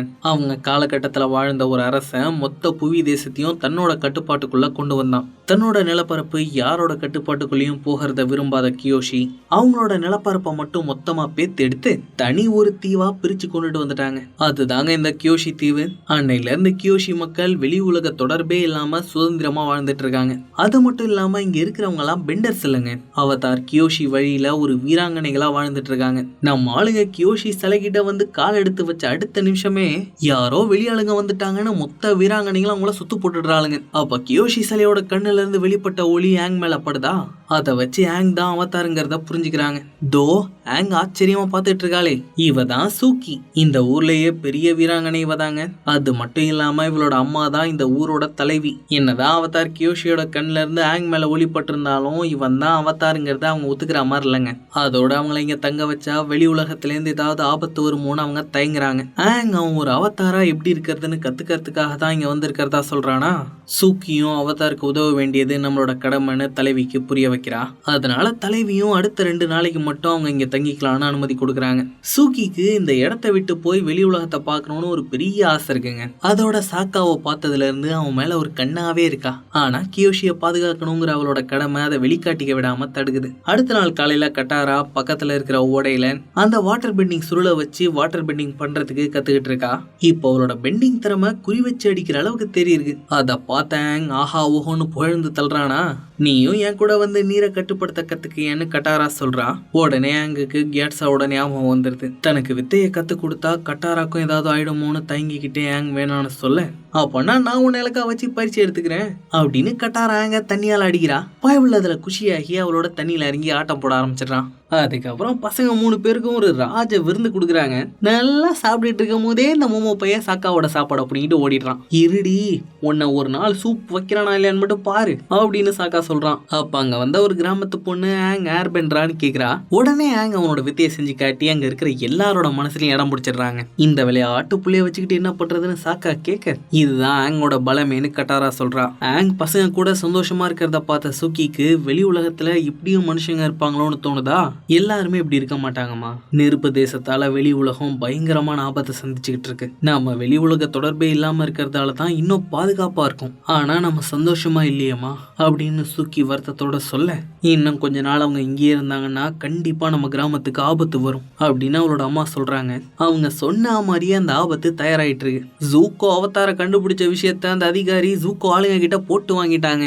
அதோட பறக்கிற பைசன் ஒண்ணு கியோஷி தீவு பக்கம் போனதா சில வீரர்கள் சொன்னாங்கன்னு அந்த அதிகாரி தளபதி ஜா கிட்ட சொல்லிடுறான். உடனே ஜா அவன் ஆளுங்களோட கியோஷி தீவுக்கு கிளம்பிடுறான். இப்படி இந்த பையன் திடுதுப்புன்னு வீரர்களோட கியோஷி தீவுக்கு போற விஷயம் ஜூக்கோக்கு தெரிய வருது. அவன் கண்டிப்பா அவதார தேடி தான் போயிருக்கணும்னு ஜூக்கோவும் பின்னாடியே கிளம்புறான். அதே நேரம் கியோஷி தீவுல சாக்கா அவனோட பூமராங்க வச்சு பயிற்சி பண்ணிட்டு இருக்கான். அவனோட பூமராங்க விட்டு ஒரு பூசணிக்காயை கொத்துனா அதை பார்த்துக்கிட்டு இருந்த சூக்கி அவளோட விசிறி மட்டையை வீசி ஒரே விட்டுல எல்லாத்தையும் துண்டாக்கிடுறா. ஆஹா, நீ பெரிய வித்தக்காரியா இருப்ப போல இருக்குதே. நான் பூமராங்க வீசுறதுல மட்டும் இல்ல, சண்டை போடுறதுல கூட கிளாடி தெரியுமா அப்படின்னு சாக்கா வாய விட அவனை ஒரே மடக்கா மடக்கி பிடிச்சிடறாப்பா. அப்ப ரெண்டு பேருக்குள்ளேயும் ஒரு உணர்வு ஏற்படுது. இன்னொரு பக்கம் ஆங்கோ கட்டாராவும் கியோஷி சிலைக்கு கீழே இருக்கிற நூலகத்துல ஏதாவது கிடைக்குமான்னு பார்த்துட்டு இருக்காங்க. ஒரு அவதாரா இருக்கிறது எப்படின்னு ஒரு குறிப்புமே அங்க இல்லையா? ஒண்ணுமே தெரியாம நான் எப்படி இந்த உலகத்தை காப்பாத்த போறேன்னு ஆங் புலம்ப ஆரம்பிச்சிடுறான். அப்ப ஆங் எடுத்துட்டு வந்த ஜூக்கோவோட புத்தகத்தை படிச்சிட்டு இருந்த கட்டாரா அதுல கியோஷியை பற்றி குறிப்பிடப்பட்டிருக்கிற விஷயங்களை சொல்றா. கியோஷி சின்ன வயசுலயே ஒரு அனாதையாகி சாப்பாட்டுக்கே வழி இல்லாம தெருவுல திரிஞ்சுட்டு இருந்தாங்களா. அதுக்கப்புறம் ஒரு பணக்கார வீட்டுல வேலைக்காரியா இருந்தாங்களாம். ஒரு வயசு வரைக்கும் அவங்க அவதாருங்கிறது யாருக்குமே தெரியாம இருந்திருக்கேன் அப்படின்னு கட்டாரா சொல்ல, அப்படி இருந்தவங்க எப்படி ஒரு அரசனைய தோக்கடிக்கிற அளவுக்கு பெரிய ஆளா இருப்பாங்கன்னு ஆங் கேக்குறான். உனக்கு ஒரு விஷயம் தெரியுமா கட்டாரா? நான் என்னைக்குமே என்னோட சக்தியை வளர்த்துக்கிறதுக்காக பயிற்சி எடுத்தது இல்ல. ஏன்னா என்னோட சக்தி இயற்கையாவே ரொம்ப அதிகமா இருந்துச்சு. அது என் கூட இருந்தவங்கள ஆபத்துல தள்ளுச்சு. நான் அவதார் நிலையை அடைஞ்சப்ப நீயும் சாக்காவும் என்னை பார்த்து பயந்தீங்கல்ல, அதே மாதிரிதான் என் கூட இருந்தவங்களும் என்னை பார்த்து பயந்தாங்க. அதனாலதான் நான் என் சக்திகளை கட்டுப்படுத்துறதுக்காக பயிற்சி எடுத்தேன். எங்க என் சக்தி யாரையாவது பாதிச்சிருமோன்னு எனக்கு பயமா இருக்கு கட்டாரா. நீ இப்படியே பயந்து முயற்சியே பண்ணலன்னா அது பெரிய ஆபத்துல தான் கொண்டு போய் முடியும் அப்படின்னு சொன்ன கட்டாரா அந்த புத்தகத்துல ஒரு முக்கியமான குறிப்பை பாக்குறா. ஒரு அவதாரால அவங்களோட கடந்த கால அவதார்கள் கூட தொடர்பு கொள்ள முடியுமா நீ அதை முயற்சி பண்ணி பார்க்க கூடாது அப்படின்னு கட்டாரா கேட்க, ஆங்கும் கியோஷியோட சிலைக்கு முன்னாடி உட்கார்ந்து அவங்கள தொடர்பு கொள்ள முயற்சி பண்றான். சட்டுன்னு ஒரு ஆழ்ந்த தியான நிலைக்கு போயிடுறான். இன்னொரு பக்கம் சாக்கா சூக்கி மத்த வீராங்கனைகளுக்கு பயிற்சி கொடுக்கறத பார்த்து வாய பொளந்துட்டு இருக்கானா. அதை பார்த்து சூக்கி அங்கிருந்து எல்லாரையும் போக சொல்லிட்டு ஒரு கியோஷி வீராங்கனை மாதிரி எப்படி சண்டை போடுறதுன்னு அவனுக்கு பயிற்சி கொடுக்குறா. அந்த சமயத்துல அவங்க ரெண்டு பேருக்குள்ளேயும் ஒரு காதல் மலருதுங்க. அதோட பயிற்சி முடிஞ்சோன்னு சூக்கி அவளோட மூஞ்ச கழுவி உண்மையான முகத்தை காட்டுறாளா. சாக்கா மொத்தமா விழுந்துடுறான். தனக்கும் சாக்காவும் மாதிரியே வெளி உலகத்தை சுத்தி பார்க்கணுங்கிற ஆசை இருக்கிறதா அவங்க கிட்ட சொல்லிட்டு இருக்கா. அப்ப திடீர்னு ஆபத்து மணி அடிக்குது. என்னன்னு வெளியே வந்து பார்த்தா தளபதி ஜாவும் ஆளுங்களோட அங்க வந்துட்டு இருக்கான். அவனுக்கு பின்னாடியே ஜூக்கோவும் வந்துகிட்டு இருக்கான். தனக்கு முன்னாடியே ஜாவ் அவதார கண்டுபிடிச்சிருவானோன்னு ஜூக்கோ புலம்ப அவதார் கியோஷியோட சிலையை காட்டின ஐரோ ஆங் அங்க இருக்கிறதுக்கு நிறைய வாய்ப்பு இருக்குன்னு சொல்றாரு. உடனே ஜூக்கோ கப்பலை அந்த பக்கம் திருப்ப சொல்றான். இப்படிப்பட்ட சமயத்துல தாங்க ஆங் அவதார் கியோஷியோட ஆன்ம உலகத்துல பேச்சுவார்த்தை நடத்திட்டு இருக்கான். ஜூக்கோவோட கப்பலை பார்த்த கட்டாரா நம்மள தேடி அவனுங்க வந்துட்டானுங்கடான்னு சொல்லி அவனை எழுப்ப பாக்குறா. ஆனா ஆன்ம உலகத்துல இருக்க ஆங்குக்கு அது கொஞ்சம் கூட கேட்கல. அதனால அவளே ஜூக்கோவை தடுக்கிறதுக்காக போறாளா. அந்த நேரத்துல ஆங் கியோஷி கிட்ட ஒரு நல்ல அவதாரா எப்படி இருக்கிறதுங்கிறத கேட்டு தெரிஞ்சுக்கிட்டு இருக்கான். நீ முதல்ல 4 பூதங்களையும் கட்டுப்படுத்த கத்துக்கிட்டு மிகப்பெரிய பலசாலி ஆகணும் ஆங். அப்பதான் நீ அவதார் நிலைக்கு போகும்போது உன்னோட முற்பிறவிகள் ஓம் மூலமா உங்களோட திறமைகளை வெளிப்படுத்துவாங்க. நீ உன்னோட சக்திகளை சரியா கட்டுப்படுத்துறன்னா அவதார் நிலை உனக்கு 1000 பெண்டர்ஸோட சக்திகளை கொடுக்கும். என்னதான் எல்லா அவதாருக்குள்ளேயும் ஒரே ஆன்மா இருந்தாலும் அவங்க எல்லாரும் வெவ்வேறு காலகட்டங்களையும் வெவ்வேறு சூழ்நிலைகளையும் பிறந்ததால ஒவ்வொரு அவதாருக்கும் ஒரு தனித்துவம் இருக்கும். நீ எப்படிப்பட்ட அவதாரா இருக்கணுங்கிறத நீ தான் முடிவு பண்ணணும். ஒருவேளை என்னால யாராவது காயப்பட்டுட்டாங்கன்னா நான் என்ன பண்றது? ஏற்கனவே நீ காணாம போனதால ஏர் நோமேட்ஸ் இனத்தோட சேர்த்து பல லட்சம் உயிர்கள் போயிருக்கேன். இதுக்கு மேலேயும் நீ எதுவும் செய்யாம இப்படியே தங்கிக்கிட்டே இருந்தனா வடக்கு மிகப்பெரிய அழிவை சந்திக்கும். வாட்டர் பெண்டர்ஸ்ங்கிற இனமே அழிஞ்சு போயிடுவாங்க அப்படின்னு சொன்ன கியோஷி வடக்கு நீர் தேசம் அழிய போறத ஆங்குக்கு காட்டுறாங்க. இதெல்லாம் நடந்துட்டு இருக்கிற அதே நேரத்துல தீவுக்குள்ள வந்த ஜாவ் அவதார் அங்க இருக்கானான்னு பாக்கணும்னு சொல்லி அவன் ஆளுங்க எல்லாரையும் உள்ள பூந்து தேட சொல்றான். அத்து மீறி உள்ள நுழைஞ்சதால கியோஷி வீராங்கனைகளுக்கும் ஃபயர் பெண்டர்ஸ்க்கும் முட்டிக்குது. அந்த சண்டையில சாக்காவும் சூக்கி கூட சேர்ந்து எல்லாரையும் வெளுத்து வாங்குறாங்க. தங்கள்கிட்ட பெண்டிங் திறமை இல்லாட்டியும் கியோஷி வீராங்கனைகள் பெண்டர்ஸை வெளுத்து வாங்குறாங்க. ஆனாலும் ஃபயர் பெண்டர்ஸோட ஆக்ரோஷத்தை ரொம்ப நேரத்துக்கு அவங்களால தாக்கு பிடிக்க முடியல. இந்த இக்கட்டான சூழ்நிலையில அந்த அவதார் எங்கடா போறான்னு தலைவி கேட்க அவன் இன்னும் இங்க கியோஷி கூட பேச்சுவார்த்தை நடத்திட்டு இருக்காங்க.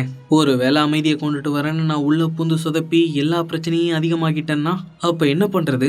ஏற்கனவே பிரச்சனைகள் வர ஆரம்பிச்சிருச்சு.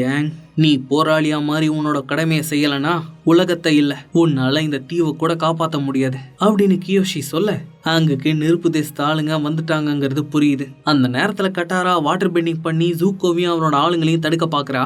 ஆனா அவ இன்னமும் ஒரு கத்துக்குட்டிங்கிறதால ஜூக்கோவை அடிச்சு தள்ளிடுறான். கியோஷி நான் இப்ப என்ன பண்றது அப்படின்னு கேட்க நீ என்கிட்ட அவதார்னா என்னன்னு கேட்டல, அது என்னன்னு நான் உனக்கு இப்ப காட்டுறேன் அப்படின்னு சொல்லி கியோஷி ஆங்கோட உடம்புக்குள்ள பூந்துடுறாங்க. ஜூக்கோ கட்டாராவை தாக்க வந்த நேரத்துல அவன் முன்னாடி வந்தவங்க அவனை ஒரே தட்டுல தட்டி தூக்கிடுறாங்க.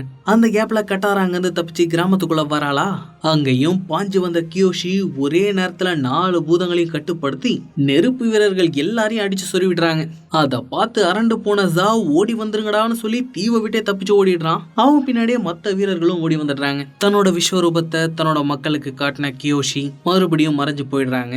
ஆங் அப்படியே சோர்ந்து விழுந்துடுறான். கட்டாரா அவனை கைத்தாங்களா பிடிச்சி தூக்கி விடுறா. எங்களாலதான் அவங்க இங்க வந்தாங்கன்னு சொல்லி ஆங் கியோஷி மக்கள் கிட்ட மன்னிப்பு கேட்கறான். ஆமா, அதனால உடனடியா நீங்க இங்க இருந்து கிளம்புங்க அப்படின்னு சூக்கி சொல்ல இது வரைக்கும் பசங்களை துரத்ததுலயே குறியா இருந்த தலைவி உங்களால எங்களுக்கு ஒரு புது நம்பிக்கை பிறந்திருக்கு அவதார் அப்படின்னு சொல்லி ஆங்க தலை வணங்குறாங்க. அவங்க கூடவே எல்லா மக்களும் தலை வணங்குறாங்க. ஆங்கோ உங்களுக்கு நன்றி சொல்றான். அரமனசோடையே சாக்காக்கு விடை கொடுத்த சூக்கி அவளோட ஞாபகார்த்தமா அவளோட விசிறி மட்டைய சாக்காக்கு கொடுக்குறா. கொஞ்ச நேரத்திலேயே பசங்க 3 பேரும் அப்பா மேல ஏறி அங்கிருந்து கிளம்பிடுறாங்க. அப்ப காதலிய பிரிஞ்ச தன்னை விட சோகமா இருக்கிற ஆங்க பார்த்த சாக்கா அவனோட மூட மாத்தி விடுறதுக்காக கியோஷி மறுபடியும் வருவாங்களான்னு கேக்குறான். ஒரு அவதார் எனக்குள்ள வரணும்னா நான் அவங்களோட கோயில்ல இருக்கணும் அப்படின்னு சொன்னேன். நாம உடனடியா வடக்கு நீர் தேசத்துக்கு போயாகணும். அவங்களுக்கு ஃபயர் பெண்டர்ஸால ஆபத்து இருக்கு அப்படின்னு சொல்றான். அதுவும் நல்லதுக்கு தான். அங்க இருக்கிற வாட்டர் பெண்டிங் மாஸ்டர்ஸ் உனக்கு நல்லா பயிற்சி கொடுப்பாங்க அப்படின்னு கட்டாரா சொல்றா. ஆமாப்பா, அதோட உனக்கு துணையா நான் கட்டாரா அப்பாலாம் இருக்கும்ல அப்படின்னு சாக்கா சொல்ல மோமோ அவன் தலையில ஏறிக்கிட்டு நானும் இருக்கேன்னு சொல்லுது. அதை பார்த்து பசங்க சிரிக்க ஆரம்பிச்சிடுறாங்க. இன்னொரு பக்கம் தளபதி ஜாவும் ஜூக்கோவும் சந்திக்கிறாங்க. இளவரசி, நான் அந்த தீவுல ஏதோ பிரச்சனைன்னு கேள்விப்பட்டு தான் போனேன். அவதார் அங்க இருப்பாருன்னு நான் கொஞ்சம் கூட நினைச்சு பார்க்கல இளவரசி அப்படின்னு ஜாவ் சொல்ல அவதார் திரும்ப வந்திருக்கிற செய்தி யாருக்கும் தெரிய வேணான்னு ஜூக்கோ சொல்றான். அப்ப நான் அவதார தேடுற வேட்டையில நாங்களும் கூட சேர்ந்துக்கிறேன் அப்படின்னு ஜாவ் டீல் பேசுறான். என்ன நீயும் சேர்ந்துக்கிறியா அப்படின்னு ஜூக்கோ சொல்றான். ஆனா நிலைமைய புரிஞ்சுக்கிட்ட ஐரா அவனை சமாதானப்படுத்தி அது கண்டிப்பா அவங்களுக்கு உதவியா இருக்கும்னு சொல்றாரு. இந்த ஜாவ் பைய இவங்க கிட்ட விசுவாசமா இருப்பேன்னு சொல்லிட்டு அவதார கண்டுபிடிச்சிட்டுதான் மடல் எழுதி அதை கழுகு மூலமா அரசன் ஓசாய்க்கு அனுப்பி வச்சிடுறாங்க. சரியான திருட்டு பயலா இருக்கிறான். அதே நேரம் ஒரு கூட்டம் அரசன் ஓசாயை கொல்றதுக்காக திட்டம் போட்டுட்டு இருக்காங்க. ஏன்னா இவங்களோட சொந்தங்கள் பல பேரை ஓசாய் வேணும்னே போர்ல பலி கொடுத்திருக்காங்க. இனியும் உயிரோட இருந்தான்னா இந்த உலகமே அழிஞ்சிரும்னு அவனை கொல்றதுக்காக இவங்க திட்டம் போட்டுட்டு இருக்காங்க. அந்த திட்டத்தை நிறைவேற்றுறதுக்கு நான் உங்களுக்கு உதவி பண்றேன்னு இந்த கூட்டத்துல புதுசா சேர்ந்திருக்கிற ஒரு பொண்ணு சொல்றா. ஏன்னா இவளோட அண்ணன் தம்பிங்களும் போர்ல இறந்துட்டாங்களாம். அவ இப்ப அரண்மனையில வேலை பார்க்கறதால அவ உதவியோட யாருக்கும் தெரியாம அரசரை கொல்றதுக்காக எல்லாரும் அரண்மனைக்குள்ள வராங்க.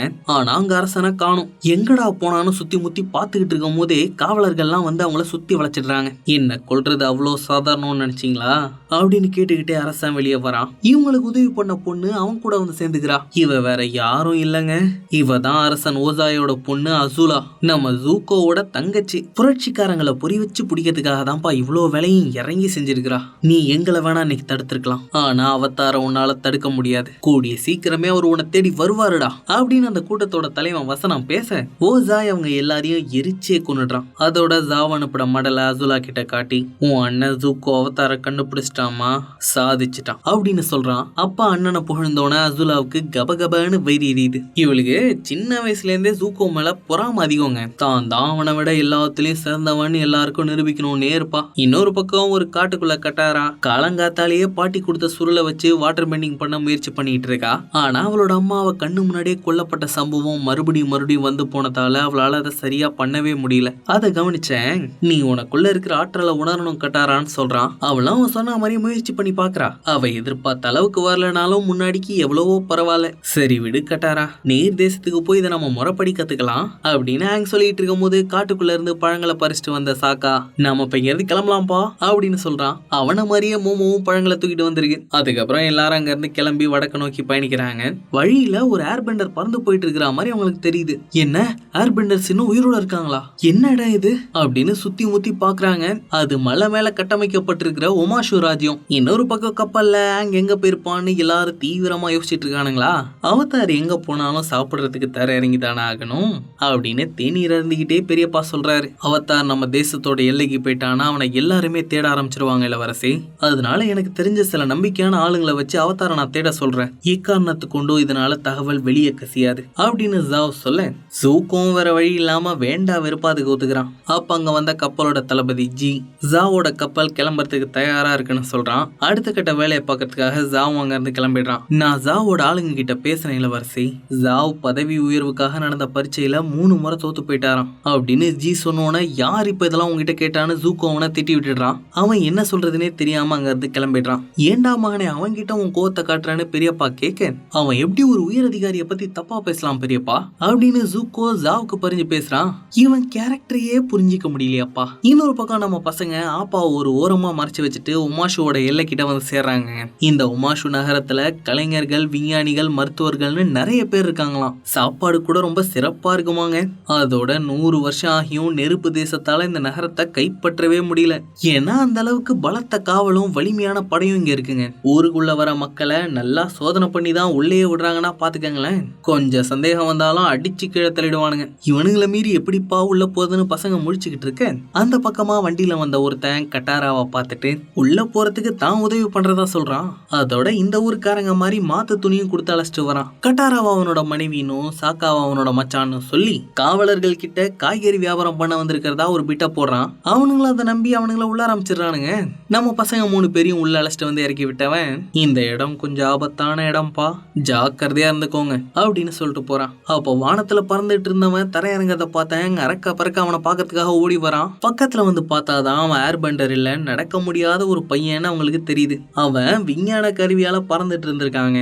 போயும் இப்படி ஏமாந்துட்டமே அப்படின்னு பார்த்துட்டு இருக்கும் போதே சட்டுன்னு ஒரு குண்டு வெடிப்பு ஏற்படுது. ஓ இதுதான் அந்த வண்டிக்காரன் சொன்ன ஆபத்தா அப்படின்னு ஆங்கு கட்டாராம சேர்ந்து அந்த இடத்துல பத்தின தீ அணைக்கிறாங்க.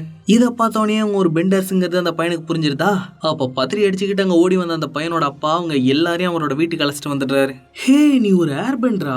ஃபயர் பெண்டர்ஸ் பார்த்து பயப்படுற ஒரே இனம் உங்க இனம் தான். ஏன்னா உங்களால பறந்து போய் குண்டுகளை வீசி அவங்கள மொத்தமா அழிக்க முடியும்ல அப்படின்னு அந்த பையன் டாவ் சொல்லிட்டு இருக்கான். அந்த வீட்டுல டாவோட அப்பா சாய் பண்ணி வச்சிருக்கிற எல்லா கண்டுபிடிப்புகளையும் பார்த்து சாக்கா அப்படியே வியந்து போறான். எங்க அப்பா தான் இந்த நகரத்துல இயங்கிட்டு இருக்கிற பல கண்டுபிடிப்புகளை கண்டுபிடிச்சாரு. இவரை மாதிரி இன்னும் சில பேர் இருந்திருந்தா நெருப்பு தேசத்தை சுலபமா தோக்கடிச்சிருந்திருக்கலாம் அப்படின்னு டாவ் அவனோட அப்பாவை பத்தி பெருமையா சொல்றான். ஆனா அவரு ஏதோ தயக்கத்தோடய அவனை பார்த்துட்டு இருக்காரு. நாம தேடி வந்தது ஒண்ணு, இங்க பார்த்தது ஒண்ணு அப்படின்னு நினைச்ச கட்டாரா நாம இங்க இருந்து கிளம்பலாமான்னு கேக்குறா. 3 பேரும் சாய்க்கும் டாவுக்கும் டாட்டா சொல்லிட்டு அங்க இருந்து கிளம்புறாங்க. அப்ப வெளியே நடந்த குண்டு வெடிப்பால மக்கள்லாம் பயங்கரமா பாதிக்கப்பட்டிருக்கிறத பார்த்தேன். இதுக்கெல்லாம் யாரு காரணங்கிறத கண்டுபிடிச்சு இனியும் இந்த மாதிரி நடக்காம தடுக்கணும். அதுவும் அவதாரான என்னோட கடமை தான் அப்படின்னு சொல்றான். மறுபடியும் சாய் வீட்டுக்கு வந்து அவன் தான் அவதாருங்கிறத சொல்லி அந்த வெடிகுண்டுகளை எப்படி தயாரிக்கிறதுன்னு கேக்குறான். அதை கேட்டவனே டாவுக்கு ஒரே உற்சாகம் வந்துடுது. அதோ அந்த வரைபடத்துல குறிப்பிடப்பட்டிருக்கிற மலையோட குகையில தான் பத்த வச்சா வெடிக்கிற ஜெல்லி இருக்கு. நாம அங்க போய் பார்த்தோம்னா ஏதாவது ஆதாரம் கிடைக்கும். நாளை காலையிலேயே காத்து பலமா வீசுற நேரத்துல நாம அங்க போலாம் அப்படின்னு டாவ் சொல்றான். ஆனா சாய் அவர் தயாரிச்சுக்கிட்டு இருக்கிற பறக்கிற கப்பலை முடிக்கிறதுக்கு அவனோட உதவி வேணுமேனு கேக்குறாரு. நான் உங்களுக்கு உதவுறேன் சாய், அவங்க போயிட்டு வரட்டும் அப்படின்னு சாக்கா சொல்றான். இன்னொரு பக்கம் வில் பயிற்சி பண்ணிட்டு இருக்கிற அசுலாவை பாக்கிறதுக்கு அவளோட தோழிகளான டைலியும் மேயும் வராங்க. அவளோட அப்பா அண்ணனை பாராட்டினதை சொல்லி கரிச்சு கொட்டிட்டு இருக்கா. நீ இப்படி புலம்பி என்னமா பிரயோஜனம்? வெளியே சுத்திட்டு இருக்கிறவன உன்னால இங்க இருந்து என்ன பண்ண முடியும் அப்படின்னு மே கேட்க, சரியான காய நகர்த்தினா எங்க இருந்து வேணாலும் ஆட்டத்துல ஜெயிக்கலாம் அப்படின்னு அசுலா சொல்றா. அதே நேரம் ஒரு ஏர்பெண்டர் ஒமாஷுல இருக்கிறதா தகவல் வந்திருக்குன்னு ஜாவ் ஜூகோ கிட்ட சொல்றான். ஆனா நெருப்பு தேசத்து வீரர்களால அங்க போய் விசாரிக்க முடியாதுங்கிறதால நாங்க போய் அவனை புடிச்சிட்டு வரோம்னு பெரியப்பாவும் ஜூகோவும் கிளம்புறாங்க. அடுத்த நாள் காலையில வாட்டர் பெயிண்டிங் பண்ணிட்டு இருந்த கட்டாரா சாய் பதுங்கி போய் யார்கிட்டயோ ஒரு சுருளை கொடுக்கறதா பாக்குறா. யார் அதுன்னு பார்க்க போனவளை புடிச்சு இழுத்து அந்த வண்டிக்காரன் உட்கார வைக்கிறான். அந்த முக்காடு போட்டுக்கிட்டு இருந்தவன் நெருப்பு தேசத்து உளவாளிங்க. இந்த சாய் அவரோட கண்டுபிடிப்புகள்ல சிலதை நெருப்பு தேசத்துக்கு கொடுத்துட்டு இருக்காரு. தன்னை ஜெட்டு அறிமுகப்படுத்திக்கிட்ட அந்த வண்டிக்காரன் அந்த உளவாளிய கட்டாராவோட சேர்ந்து பின்தொடர்ந்து போறான். அவங்க பின்தொடர்ந்து வரதை கண்டுபிடிச்ச அந்த உளவாளி அவன் ஆளுங்களோட 2 பேரையும் சுத்து போட்டுடுறான். இன்னையா பின்தொடர்ந்து வரீங்க, இப்படி வசமா வந்து மாட்டிட்டீங்களேப்பா கண்ணுங்களா, நாங்க உங்ககிட்ட மாட்டல, நீங்க தான் எங்க கிட்ட மாட்டிக்கிட்டீங்க அப்படின்னு ஜெட் குயில் மாதிரி கூவுறான். உடனே மறைஞ்சிருந்த அவனோட ஆளுங்க களத்துல இறங்குறாங்க. கட்டாரா தன்னோட வாட்டர் பெயிண்டிங் மூலமா அவனுங்களை பொழந்து கட்ட ஜெட்டும் அவனோட ஆளுங்களும் அவனுங்களை அடிச்சு மட்டையா கட்டுறானுங்க. ஒமாஷுவோட அரசாங்கம் இப்ப சரியில்லாததால இவங்களே போராளிகளா மாதிரி உளவாளிகளை கண்டுபிடிச்சு காலி பண்ணிட்டு இருக்காங்க. இந்த போராளிகள்லாம் தங்கி இருக்கிற கூடாரத்துக்கு கட்டாரா வளைச்சிட்டு வந்த ஜெட் எதனால அவன் போராளியா மாறினாங்கிற கதையை சொல்றான். ஜெட் சின்ன பையனா இருக்கும் போதே நெருப்பு தேசத்து ஆளுங்க அவனோட கிராமத்தை அழிச்சிட்டாங்களாம். அதுலதான் அவனோட அம்மா அப்பா இறந்து போயிருக்காங்க. ஜெட்டோட கதையை கேட்ட கட்டாரா தன்னோட அம்மாவையும் நெருப்பு தேசத்து ஆளுங்க தான் கொண்டாங்கன்னு சொல்றா. அந்த ஞாபகம் தான் தன்னை சரியா பெண்டிங் பண்ண விடாம தொடர்ந்து தடுத்துக்கிட்டே இருக்குன்னு கட்டாரா சொல்ல, நீ ஏன் கட்டாரா அவங்க அம்மா இறந்ததை பத்தி மட்டுமே நினைச்சிட்டு இருக்க, நீ உன் அம்மா கூட இருந்த நல்ல ஞாபகங்களை நினைச்சுக்க அப்படின்னு ஜெட் சொல்றான். கட்டாராவும் அவங்க அம்மா கூட இருந்த நல்ல நினைவுகளை நினைச்சுக்கிட்டு வாட்டர் பெயிண்டிங் பண்றாளா. அவளால சரளமா வாட்டர் பெயிண்டிங் பண்ண முடியுது. அதை பார்த்துட்டு கட்டாரா செம்ம குஷி ஆயிடுறா. இதெல்லாம் நடந்துட்டு இருந்த அதே நேரத்துல ஆங்கும் டாவும் பறந்தே அந்த மலையில இருக்கிற குகைக்கு வராங்க. அங்க தேடி பார்த்ததுல சமீபத்துல யாரோ வெடிக்கிற ஜெல்லி எடுத்துட்டு போயிருக்கிறது தெரியுது. அப்ப அங்க கிடந்த ஒரு துணியை பார்த்தேன். இந்த குண்டுகளை வைக்கிறது நெருப்பு தேசம் இல்லப்பா, அந்த வண்டிக்காரன் தான் அப்படின்னு சொல்றான். இன்னொரு பக்கம் சாக்கா அந்த பறக்கிற கப்பலை செய்யறதுக்கு சாய்க்கு உதவி செஞ்சிட்டு இருக்கான். தண்ணிக்குள்ள போகக்கூடிய ஒரு கப்பலை பண்றதுக்காக நானும் இதே மாதிரி ஒரு வடிவமைப்பை யோசிச்சு வச்சிருந்தேன். அழுத்தத்தை கட்டுப்படுத்துறதுக்கு மேல ஒரு ஓட்டையை மட்டும் போட்டுட்டோன்னு வைங்களேன், இதை சுலபமா நம்மளால பறக்க வைக்க முடியும். ஹே, நீ பெரிய அறிவாளிதான் சாக்கா, உனக்குள்ள ஒரு பொதியாளா இருக்கான், உன்னை நினைச்சு உன் அப்பா ரொம்ப பெருமைப்பட்டிருப்பாரே. அவருக்கு அதுக்கெல்லாம் நேரம் இல்லைங்க. அவருக்கு எங்க கிராமத்தை பாதுகாக்கிற பெரிய பொறுப்பு இருந்துச்சு. அதே மாதிரி எனக்கும் இப்போ ஒரு பொறுப்பு இருக்கு. இந்த உலகத்துல எத்தனையோ வீரர்கள் இருக்காங்க சாக்கா, ஆனா பொறியாளர்கள் தான் கம்மி. நீ உனக்குள்ள இருக்கிற இந்த திறமையையும் பயன்படுத்திக்கணும் அப்படின்னு சாய் சொல்றாரு. இதெல்லாம் நடந்துட்டு இருந்த நேரத்துல ஜூக்கோவும் பெரியப்பாவும் காவலாளிங்களுக்கு டேக்கா கொடுத்துட்டு பதுசா உமாஷுக்குள்ள வந்துடுறாங்க. அங்க இருந்த ஒரு கடைக்காரர்கிட்ட பேச்சு கொடுத்த நம்ம பெரியப்பு நெருப்பு தேசத்து உளவாளிங்க இங்க வெடிகுண்டுகளை போட்டு மக்களை பயமுறுத்த பாக்குறாங்கிறத தெரிஞ்சுக்கிறாரு. அதை அவர் ஜூக்கோ கிட்ட சொல்ல, நெருப்பு தேசத்து வீரர்கள் எப்பயுமே இப்படிப்பட்ட ஒரு கோழ செயலை பண்ணவே மாட்டாங்க பெரியப்பா அப்படின்னு ஜூக்கோ அடிச்சு சொல்றான். அதே நேரம் அவதார தேடுற பொறுப்பை ஜாவ் கிட்டையும் ஒப்படைக்கிறதா அரசர் சார்புல அசுலா ஜாவுக்கு மடல் எழுதி அனுப்புறா. இதுதானே எனக்கும் வேணும் அப்படின்னு சொன்ன ஜாவ் அதை வச்சே ஜூக்கோவோட கப்பலை தன்னோட கட்டுப்பாட்டுக்குள்ள கொண்டுட்டு வந்துடுறான். இங்க ஜெட்டு தான் குண்டு வைக்கிறான்னு சோக்கா கிட்ட சொல்ல, அவன் ஒரு திருட்டு பையன் எனக்கு அப்பவே தோணுச்சுப்பா அப்படின்னு சாக்கா சொல்லிட்டு இருக்கான். ஆனா கட்டாரா சாய் தான் நெருப்பு தேசத்து உளவாளிகளுக்கு தன்னோட கண்டுபிடிப்புகளை விற்கிறாருன்னு சொல்றா. இதனால சாக்காக்கும் கட்டாராக்கும் கருத்து வேறுபாடு வருதா. கோவமா ஜெட் கிட்ட வந்த கட்டாரா உன்னை பத்தி இப்பெல்லாம் சொல்றாங்கப்பான்னு சொல்ல, ஆமா நாங்க தான் உளவாளிகள் கூடுற இடத்துல குண்டு வச்சோம். இப்போ மன்னரை பார்க்க போற சாயோட பெட்டியையும் மாத்தி வச்சு ஒரே தடியா உதவாக்கிற மன்னரையும் துரோகி சாயையும் போட்டு தள்ள போறோம் அப்படின்னு சொல்றான். அப்பனா நீ உண்மையிலேயே மோசமானவன் தானா அப்படின்னு கேட்ட கட்டாரா வேக வேகமா வந்து ஆங்கிட்டையும் சாக்கா கிட்டையும் ஜெட்டோட சதி வேலையை பத்தி சொல்றா. அவங்களை எப்படியாவது காப்பாத்தி ஆகணும்னு 3 பேர் அங்க இருந்து கிளம்புறாங்க. உன்னை பிடிக்க நான் வந்துட்டேன்டான்னு ஜூக்கோ குறுக்க வந்து நிக்கிறான். நீங்க போய் சாயையும் மன்னரையும் காப்பாத்துங்க, நான் இவனை சமாளிச்சுக்கிறேன் அப்படின்னு அவங்களை அனுப்பி வச்சேன். சந்து புந்துக்குள்ளலாம் புந்து போய் ஜூக்கோவை சுத்த விடுறான். டே அவதார், ஒழுங்கா ஒரு வீர மாதிரி என் கூட சண்டை போடுறா. முடியாது போடா. எதுக்காகடா 3 வருஷமா என்ன பிடிக்கிறதுக்கு முயற்சி பண்ணிட்டு இருக்க? இது 3 வருஷமா? அது எப்படி உனக்கு தெரியும்? அப்ப நீதான் என்னோட புத்தகத்தை தூக்குனதா அப்படின்னு கேட்ட ஜூக்கோ கோவத்துல ஆங்க அடிக்கிறேன்னு முட்டைகோசு கடையை கொளுத்தி விட்டுறான். ஏன் முட்டைகோசு போச்சேன்னு கடைக்காரன் ஒப்பாரி வைக்க ஆரம்பிச்சிடறான். இங்க ஒரு ஃபயர் பெண்டர் இருக்கான்னு எல்லாரும் சத்தம் போட உடனடியா எர்த் பெண்டர் வீரர்கள் அங்க வர ஆரம்பிச்சிடுறாங்க. அதே நேரம் சாக்காவும் கட்டாராவும் பொருட்களை மேலையும் கீழே எடுத்துட்டு போற எர்த் பெண்டிங் கூடைகள்ல தவ்வி தவ்வி ஒரு வழியா மேல வந்து சேர்றாங்க. சரியா சாய் மன்னரை சந்திக்க போகும்போது ஜெட்டோட ஆளு நெருப்பம்ப விட்டு புட்டிய வெடிக்க வைக்க பாக்குறானா. கட்டாரா குறிப்பாத்து தண்ணியை வீசி நெருப்பா அணைச்சிடுறா. உடனே காவலர்களும் மன்னர் மேல தாக்குதல் நடக்குதுன்னு உஷாராகி அவரை உள்ள அழைச்சிட்டு போயிடுறாங்க. இன்னொரு பக்கம் எர்த் பெண்டிங் வீரர்கள் வெறி கொண்டு ஃபயர் பெண்டரை தேடிட்டு இருக்கானுங்க. ஜூக்கோ அங்க இருந்து தப்பிச்சு போக சொன்ன பெரியப்பா ஜூக்கோவை காப்பாத்துறதுக்காக வேணும்னே நெருப்ப விட்டு எர்த் பெண்டிங் வீரர்கள் கிட்ட மாட்டிக்கிறாரு. இந்த ஜூக்கோ பைய எப்படியோ தப்பிச்சு உமாஷுல இருந்து வெளியே வந்துட்டான். ஆனா அவன் பத்த வச்ச நெருப்பு அணைச்சிட்டு இருந்த ஆங்க எர்த் பெண்டிங் வீரர்கள் பழச்சு பிடிச்சிடுறானுங்க. அதுக்கப்புறம் ஆங்க புடிச்சிட்டு வந்து உமாஷு சிறையில அடைச்சிடுறாங்க. யோ, நான் நெருப்பு அணைச்சவையா, பத்த வச்சவனை விட்டுட்டு என்னையா புடிச்சிட்டு வந்தீங்க? என்ன வெளியில விடுங்கயா, எனக்கு நிறைய வேலை இருக்குது அப்படின்னு ஆங் காட்டு கத்தலா கத்திக்கிட்டு இருக்கான். இருக்கான். நீங்க என்ன கத்துனாலும் அவனுங்க உங்களை விட மாட்டானுங்க அவதார் அப்படின்னு பக்கத்து சிறையில இருந்த பெரியப்பு சொல்றாரு. ஐயா, தளபதி ஐரோ அவர்களே, உங்களையும் அந்த ஜூக்கோ போய் அவங்க கிட்ட கோத்து விட்டுட்டு ஓடிட்டானா? இப்போ இங்க இருந்து நாம எப்படி தப்பிக்கிறது? பூமி தேசத்து சிறையில இருந்து யாராலையும் தப்பிக்கவே முடியாது அவதார். அதோட நீங்க நினைக்கிற அளவுக்கு ஜூக்கோ மோசமானவன் இல்ல. தன்னோட அப்பா ஓசாய் தன்னை ஏத்துக்கணுங்கிறதுக்காக தான் ஜூக்கோ உங்களை வெறி கொண்டு துரத்திட்டு இருக்கான். ஆனா அவன் செய்யறது தப்புன்னு நீங்களாவது அவனுக்கு புரிய வைக்கலாம்ல. நானே அவனுக்கு நிறைய கடன் பட்டிருக்கான் அவதார். அந்த கடனை அடைக்க முடியுமான்னு எனக்கு தெரியல. இதுல நான் எங்க அவனுக்கு அறிவுரை சொல்றது அப்படின்னு பெரியப்பா சொல்லிட்டு இருக்காரு. அப்ப அங்க வந்த காவலர்கள் அவர் அங்க இருந்து இழுத்துட்டு போறாங்க. அவர் இங்க இருந்து எங்க அழைச்சிட்டு போறீங்க அப்படின்னு கேட்க, யாராலையுமே தப்பிக்க முடியாத பூமி தேசத்தோட சிறைச்சாலை அழைச்சிட்டு போறதா அந்த காவலன் சொல்றான். அதோட ஆங்கையும் அரசர்கிட்ட அழைச்சிட்டு போறானுங்க. இதெல்லாம் நடந்துட்டு இருக்கிற அதே நேரம் வீட்டுக்கு திரும்பின சாய் கிட்ட சாக்கா, நீங்க நெருப்பு தேசத்து உளவாளிகளுக்கு கண்டுபிடிப்புகளை வித்தீங்களான்னு கேக்குறான். அவரும் ஆமான்னு உண்மையை ஒத்துக்கிறாரா?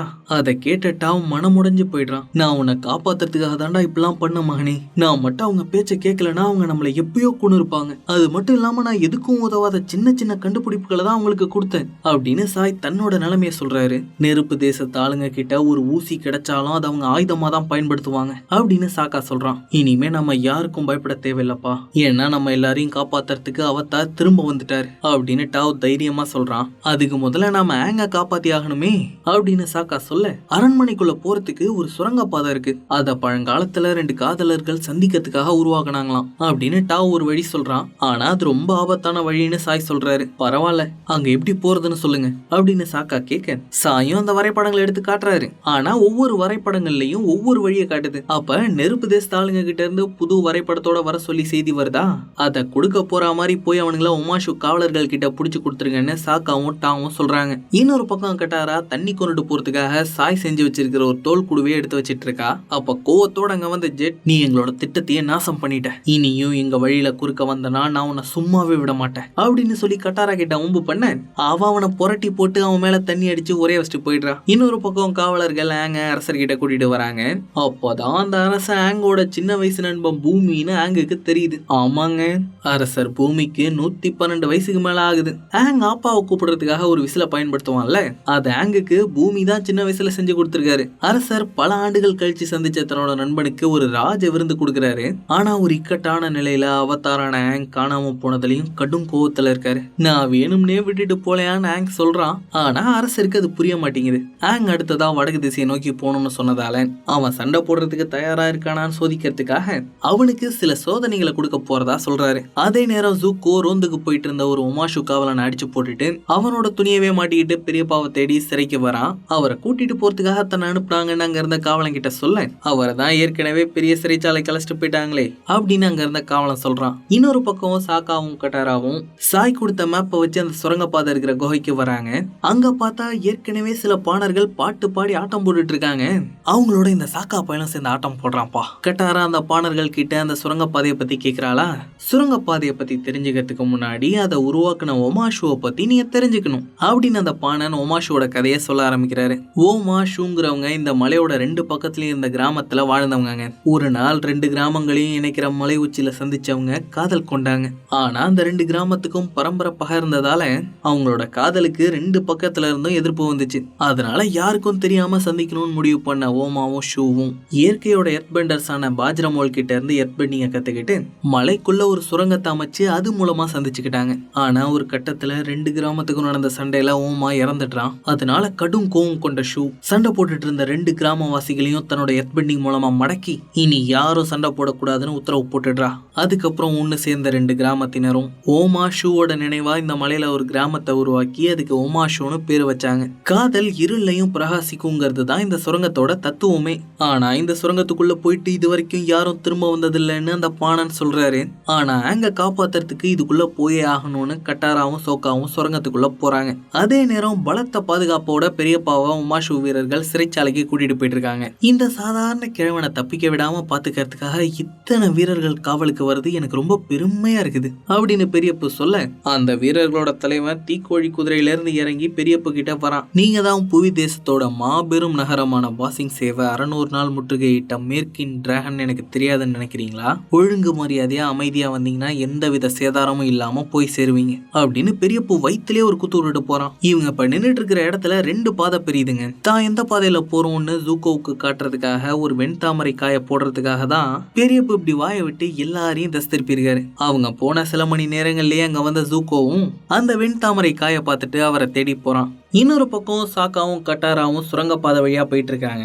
அப்ப அந்த சுரங்கத்துல இருக்கிற கற்கள் மின்றத சாக்கா பாக்குறான். உடனே அவங்க கொண்டு வந்த விளக்கு அணைச்சிட்டு பார்த்தா அந்த கற்களே அந்த இடத்துக்கு நல்லா வெளிச்சம் தருது. ஒருவேளை இதுதான் காதல் இருளையும் பிரகாசிக்குங்கிறதுக்கு அர்த்தமும். இந்த கற்களை பின் தொடர்ந்து போனா போதும், நாம பத்திரமா வெளியே போயிடலாம் அப்படின்னு சொல்லிக்கிட்டே அவங்க வளையிற இடத்துல எல்லாம் பூமராங்க வச்சு குறிச்சு வச்சுக்கிட்டே போறான். ஆனா கட்டாரா அவன் சொல்றது தப்புன்னு சொல்றா. இதனால ரெண்டு பேருக்கும் வாக்குவாதம் வருதா. நீ ஏன் நான் சொல்றதே கேட்க மாட்டேன்னு சாக்கா கேட்க, நீ சொல்றதெல்லாம் கேட்கறதுக்கு நீ ஒன்னும் அப்பா இல்ல சாக்கா அப்படின்னு கோவத்துல கட்டாரா ஒரு வார்த்தையை விட்டுடுறா. சாக்காக்கு ஒரு மாதிரி ஆயிடுது. கொஞ்ச நேரத்திலே அப்படி பேசினதுக்காக மன்னிப்பு கேட்ட கட்டாரா, நீ அப்பாவை விட நான் பொறுப்பா பாத்துக்கிட்ட சாக்கா அப்படின்னு சொல்லி சாக்கா கூட சமாதானம் ஆயிடுறா. அப்ப அவங்க போயிட்டு இருந்த வழி ஒரு முட்டு சந்தில ரெண்டு பேரையும் கொண்டாந்து விட்டுருதா. சரி வேற வழியில போலான்னு பாக்குறாங்க. பார்த்தா அவங்க வந்த வழி அடப்பட்டிருக்கு. என்னடா இது அதிசயமா இருக்குன்னு பார்த்தா ஒரு பேஜ்ல மோல் ஓட்ட போட்டுக்கிட்டே வந்து அவங்க முன்னாடி நிக்குது. ஆத்தாடி எத்த தந்தி அப்படின்னு ரெண்டு பேரும் தெரிச்சு ஓடுறாங்க. மறுபடியும் ஒரு முட்டு சந்தில வந்து மாட்டிக்கிறாங்க. அவ்வளவுதான் நம்ம கதை முடிஞ்சது அப்படின்னு ரெண்டு பேரும் கையை கோத்துக்கிட்டு நிக்க அவ்வளவு நேரம் ஆக்ரோஷமா துரத்திட்டு வந்த பேஜ்ரமோல் சட்டுன்னு அமைதியாயிடுது. பேஜ்ரமோல்ஸ்க்கு கண்ணு தெரியாதுங்க. அதுங்களால அதிர்வுகளை வச்சுதான் சுத்தி இருக்கிற விஷயங்களை உணர முடியும். அதனாலதான் அண்ணன் தங்கச்சியோட அன்பை உணர்ந்தோட அமைதியாயிடுச்சு. அதோட இவங்க ரெண்டு பேரும் சண்டை போட்டதால இதுதாங்க எல்லா வழியும் முட்டு சந்தாக்கி இருக்கு. காதலுக்கு அன்புன்னு ஒரு பொருள் இருக்குல்ல, அதனால மறுபடியும் இவங்க ரெண்டு பேரும் அன்பானவங்களா மாறினோட அமைதியா இருக்கு. அந்த பேஜ்ரமோல் பக்கத்துல வந்து கோதி விட்ட கட்டாரா அங்க கண்டுபிடிக்கிறதுக்கு அவங்களுக்கு வழிகாட்ட சொல்றா. உடனே அதுவும் சுரங்கத்தை தோண்டி அவங்கள அழைச்சிட்டு போகுது. இதெல்லாம் நடந்துட்டு அதே நேரம் அங்க சோதனை பண்றேன்னு கூட்டிட்டு வந்த அரசர் பூமி கல்கண்டுக்குள்ளலாம் அவனை சிக்க வைக்கிறாரு. அதை உடச்சிட்டு வெளியே வந்தவன் பூமி வச்ச எல்லா சவால்களையும் கடந்து வரான். அவனை கடைசியா ஒரு இடத்துக்கு அழைச்சிட்டு வந்தவரு இதுதான் கடைசி சோதனைன்னு சொல்லி சட்டையை கேட்டுட்டு ஆங் கூட மல்லுகிட்ட நிக்கிறாரு. வயசானாலும் தலைவன் உடம்ப சும்மா கட்டுக்கட்டா வச்சிருக்காப்புல. நீ இல்லாத இந்த 100 வருஷத்துல நான் ஒத்தையாளா எவ்வளவு கஷ்டப்பட்டு ஓமாஷுவை பாதுகாத்தேன் தெரியுமா. நீ இந்த உலகத்துல அமைதியை கொண்டு வரணும்னா மிகப்பெரிய பலசாலியாவும் ஆகணும், ஒரே நேரத்துல பல முடிவுகளையும் எடுக்கணும். அதுக்கெல்லாம் யாரும் உனக்கு உதவ மாட்டாங்க அப்படின்னு சொல்லி ஆங் மேல கல்ல விட்டடிக்கிறாரு. அவன் தன்னோட ஏர் பெண்டிங்கை வச்சு எல்லாத்துல இருந்தும் மிஸ் ஆகிறான். ஆனா ஒரு கட்டத்துல கூரை மேல இருந்த ஒரு பெரிய பாறையை பொழந்து அவன் மேல போட்ட பூமி இன்னொரு பாறையை அவரோட தலை மேல விழ வைக்க பாக்குறாரு. ஆங் ரெண்டையும் அவனோட ஏர் பெண்டிங்கால கஷ்டப்பட்டு பிடிச்சிட்டு இருக்கான். ஆனா அதை தாக்கு பிடிக்க ரொம்ப கஷ்டப்படுறான். சில சமயங்கள்ல உன்னால பல இடங்கள்ல இருக்க முடியாது. எதை காப்பாத்தணும் எதை காப்பாத்த வேணான்னு ஏதாவது ஒரு முடிவை நீ எடுத்துதான் ஆகணும் அப்படின்னு பூமி சொல்லிட்டு இருக்கும் போது சரியா சாக்காவும் கட்டாராவும் அங்க வந்துடுறாங்க. கட்டாரா தண்ணியை கீழே ஊத்தி அதை உரைய வைக்கிறா.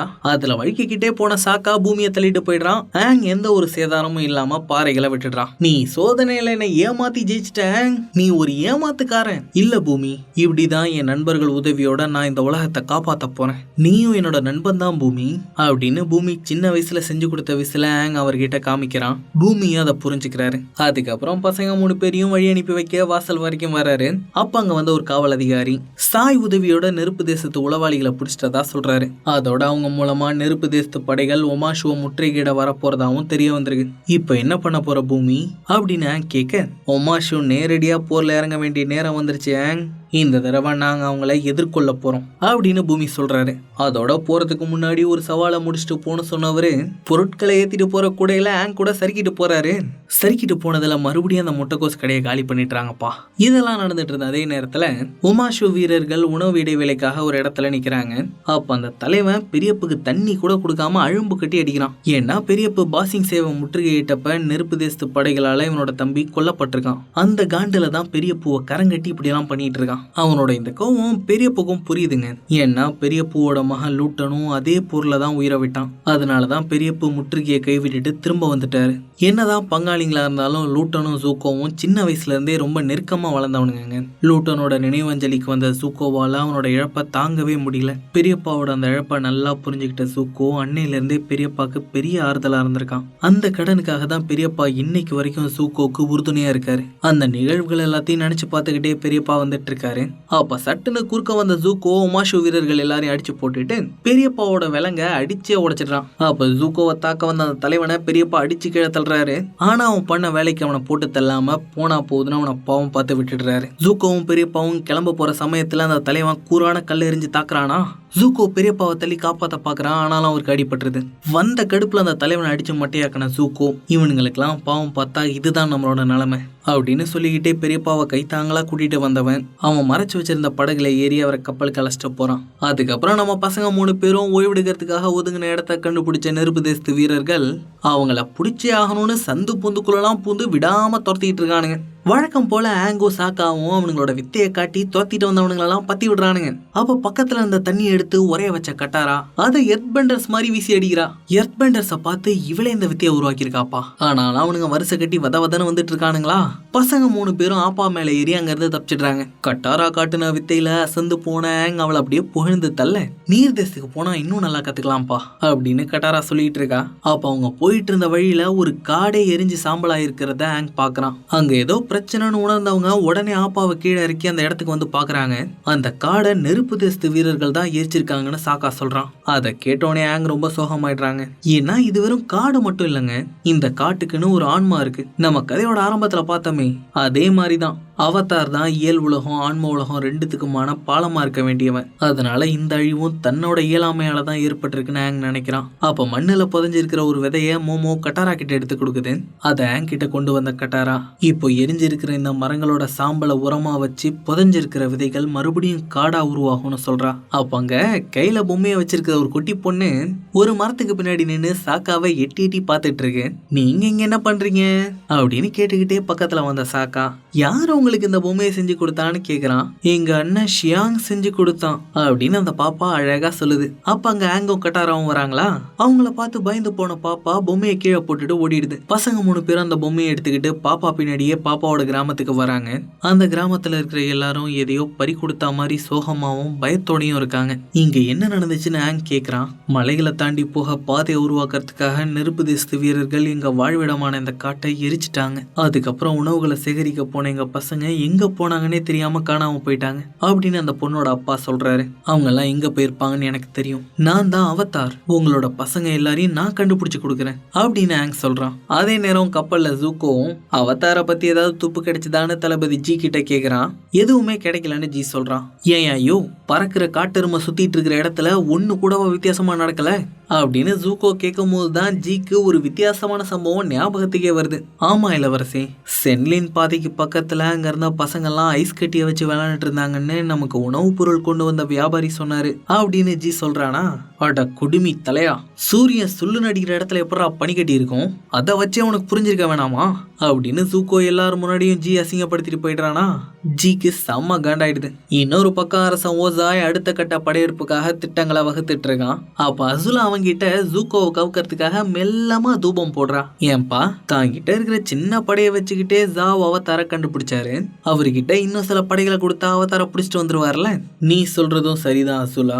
ஜாக்கு பக்கபலமா சில வில் வீரர்களை அனுப்ப சொல்லு. ஆனா ஒரே ஒரு விஷயத்த மட்டும் நல்லா ஞாபகம் வச்சுக்கோ, அவதார கண்டுபிடிச்சது உன்னோட அண்ணன் ஜூக்கோ. உனக்கு அவனை பிடிக்காதுங்கிறதுக்காக வேற யாருக்கோ அந்த பாராட்ட கொடுக்க முயற்சி பண்ணாத அப்படின்னு ஓசாய் சொல்லிடுறானா.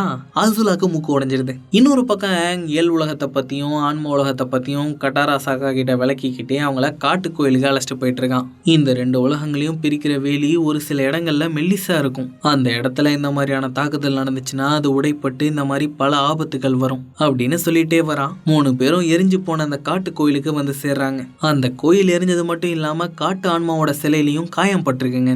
அதனால தொலைஞ்சு போன எல்லாரும் கண்டிப்பா ஆன்ம உலகத்துலதான் மாட்டிருப்பாங்கன்னு தியானம் மூலமா ஆன்ம உலகத்துக்கு போக பாக்குறான். ரொம்ப நேரமா தியானம் பண்றான். கடைசியில அவன் ஆன்மாவை உடல்ல இருந்து பிரிச்சது மட்டும் இல்லாம சாக்கா கட்டாராவோட ஆன்மாவையும் பிரிச்சு எடுத்துடுறான். மன்னிச்சிங்கப்பா, எனக்கே தெரியாம இப்படி பண்ணிட்டேன் அப்படின்னு ஆங் சொல்ல, ஒழுங்கா எங்களோட உடம்புக்குள்ள அனுப்பிடு ஆங் அப்படின்னு சாக்கா ஆங்கோட சொக்காவை பிடிக்கிறான். அவங்கள கட்டாரா விலகி விட பாக்குறாளா. திடுதுப்புன்னு 3 பேரும் ஆன்ம உலகத்துக்கு வந்துட்டாங்க. இன்னொரு பக்கம் ஜூக்கோவும் பெரியப்பாவும் அந்த வியாபாரி சொன்ன இடத்துக்கு வராங்க. அங்க இருந்த டீ கடையோட டீ மாஸ்டர் கிட்ட கொஞ்சம் காசை கொடுத்து, ஏன்பா டீ மாஸ்டரே இந்த பக்கம் எதுவும் வாட்டர் பெண்டரை பார்த்த அப்படின்னு கேக்குறாங்க. வாட்டர் பெண்டர் யாரையும் பார்க்கல, ஆனா அவதார் கூட ஒரு வாட்டர் பெண்டர் சுத்திட்டு இருக்கிறதா கேள்விப்பட்டேன். அப்படின்னு சொல்றான். ஆஹா, அப்ப அவதார் திரும்ப வந்தது ஊருக்கே தெரிஞ்சிருச்சா அப்படின்னு ஜூக்கோவும் பெரியப்பாவும் மாத்தி மாத்தி பாத்துக்கிறாங்க. இப்ப இந்த ரகசியம் ஊருக்கே தெரிஞ்சு போச்சு பெரியப்பு. இனிமே கண்டவெல்லாம் அவதார தேட ஆரம்பிச்சிருவானே, அவனுங்களுக்கு முன்னாடி நம்ம எப்படியாவது முந்திக்கணும் பெரியப்பு அப்படின்னு ஜூக்கோ பெரியப்ப கிட்ட யோசனை கேட்டுட்டு இருக்கான். அப்ப காசுக்கு ஆளுங்களை புடிச்சு கொடுக்குற ஜூனுங்கிற ஒருத்தி அங்க வந்து ஒருத்தனை தட்டி தூக்குறா. இவளோட மிருகம் நைலா நக்கியே ஒருத்தரை சிலையாக்கிறவங்க. அது மட்டும் இல்லாம அதுகிட்ட ஒரு சின்ன பிட்டு துணியை கொடுத்தாலே போதும், அந்த வாசனை சொந்தக்காரங்க உலகத்துல எந்த மூலையில இருந்தாலும் மோப்பம் பிடிச்சி அங்க ஜூன் அழைச்சிட்டு போயிடும். அதனால அங்க கண்டுபிடிச்சு தூக்கிட்டு வர பொறுப்பை இவகிட்ட கொடுக்கலான்னு பெரியப்பு சொல்றாரு. ஆனா ஜூக்கோ இவளை எப்படி நம்புறதுன்னு யோசிக்கிறான். ஒண்ணுமே இல்லாததுக்கு இதையாவது முயற்சி பண்ணி பாப்போண்டா மகனே அப்படின்னு சொன்ன பெரியப்பு அங்க புடிச்சிட்டு வர பொறுப்பை ஜூன் கிட்ட கொடுக்கறாரு. இன்னொரு பக்கம் பசங்க 3 பேரும் ஆன்ம உலகத்துல மாட்டிட்டு இருக்கிறவங்கள தேடி போயிட்டு இருக்காங்க. இங்க நமக்கு எதுவும் ஆகாம நம்ம பத்திரமா இருந்துக்கணும்பா, இங்க இருக்கிற நம்மளோட ஆன்மாக்கு ஏதாவது ஆச்சுன்னா உண்மையான உலகத்துல நமக்கு சங்கு ஊதிடுவாங்க அப்படின்னு நாங்க சொல்றான். அப்போ ஒரு பெரிய ஆந்த அவங்க முன்னாடி வந்து மனுஷங்க ஆன்ம உலகத்துல இருக்க கூடாதுன்னு சொல்லுது. நாங்க இங்க மாட்டிக்கிட்ட மனுஷங்களை தேடிதான்ப்பா வந்தோம் அப்படின்னு அங்க அந்த ஆந்த கிட்ட சொல்றான். இவன் என்ன இந்த ஆந்த கூட பேச்சுவார்த்தை நடத்திட்டு இருக்கான் அப்படின்னு சாக்காவும் கட்டாராவும் கடந்து முடிக்கிறாங்க. ஏன்னா இந்த ஆந்த பேசுறது அவதாரான ஆங்க்கு மட்டும்தாங்க கேக்குது. சாக்காக்கும் கட்டாராவுக்கும் ஆந்த கத்துறா மாதிரி தான் கேக்குது. நீ தொலைஞ்சவங்களை கண்டுபிடிக்கணும்னா இந்த பாதையில நேரா போ அவதார், எக்காரணத்தை கொண்டும் இந்த பாதையில இருந்து விலகிடாத. அப்படி விலகுனா உன் நண்பர்கள் அவங்க ஏத்துக்க விரும்பாத உண்மையை எதிர்கொள்ள வேண்டியதா இருக்கும். அது மட்டும் இல்லாம அவங்களோட ஆன்மாவை கொடூர ஆன்மாக்கள் சாப்பிட்ரும் அப்படின்னு சொல்லிட்டு பறந்து போயிடுது. இத பத்தி பசங்க கிட்ட சொன்னா அவங்க பயந்துருவாங்கன்னு ஆந்த சொன்ன எதையுமே சொல்லாம அங்க அவங்கள அந்த பாதையில கூட்டிட்டு போறான். இன்னொரு பக்கம் இந்த அசுலா தான் அப்பா அண்ணனை புகழ்ந்ததுல செம்ம காடல்ல இருக்காங்க. பயிற்சிக்கு வந்தவனை போட்டு சும்மா பொழந்து எடுத்துடுறா. அங்க வந்த டைலியும் மேவும் அவளை சமாதானப்படுத்தி அவளோட அண்ணனை விட மிகப்பெரிய திறமசாலின்னு சொல்றாங்க. ஆனாலும் அவ ஓயிரா மாதிரியே இல்ல. தன்னோட திறமையை தான் அப்பா கிட்ட நிரூபிக்கணுங்கிறதுக்காக ராத்திரி முழுக்க பயிற்சி பண்ணிக்கிட்டே இருக்கா. அது மட்டும் இல்லாம ஜூக்கோ மொத்தமா கவுக்கிறதுக்காக தளபதி ஜாவுக்கு பக்கபலமா வில் வீரர்களை அனுப்பி வச்சுட்டு அவன் அவதார தேடுற பொறுப்புக்கு தலைவனாவும் ஆக்கிடுறான். இன்னொரு பக்கம் பசங்க 3 பேரும் அந்த ஆந்த சொன்ன பாதையிலேயே நேரா போயிட்டு இருக்காங்க. அப்ப அந்த வழியில இருந்த ஒரு மிருகத்தோட கால் தடத்தை பார்த்து அரண்டு போன சாக்கா, அப்படி என்னதாண்டா அந்த ஆந்த உங்ககிட்ட சொன்னிச்சுன்னு கேக்குறான். ஆங்கும் ஆந்த சொன்னதை சொல்றானா. அப்ப அந்த கால் தடத்துக்கு சொந்தமான மிருகம் பசங்களை பாத்துருது. இந்த மிருகம் தாங்க காட்டோட ஆன்மா. தன்னோட காட்டை அழிச்சதால மனுஷங்க மேல செம்ம கோவத்துல இருக்கு. இந்த ஆன்ம உலகத்துல வேற பெண்டிங் பண்ண முடியாதா, அதனால ஆங் கட்டாராவால தடுக்க முடியல. அது சாக்காவை ஒரே அடியா தூக்கி அடிச்சிருது. இதனால வேற வழியே இல்லாம அதுகிட்ட இருந்து தப்பிக்கிறதுக்காக ஆளுக்கு ஒரு பக்கம் பாதையை விட்டு விலகி போயிடுறாங்க. இங்க சாக்கா அந்த ஆத்மா அடிச்ச அடியில எந்திரிக்க முடியாம தவிழ்ந்துட்டு இருக்கான். அங்க ஹேபாய்ங்கிற ஒரு 3 வால் நரி வருது. அது பேசுறது சாக்காவுக்கு புரியுதுங்க. அந்த காடாத்மா பயங்கர வழியில இருக்குப்பா, அதனாலதான் இவ்வளவு கோவமா இருக்கு. அதோட இங்க ஏற்படுற பனிமூட்டம் ஆபத்தை உண்டாக்கும்பா, பார்த்து கவனமா இருந்துக்க அப்படின்னு சொல்லிட்டு வாலாட்டிட்டே போகுது.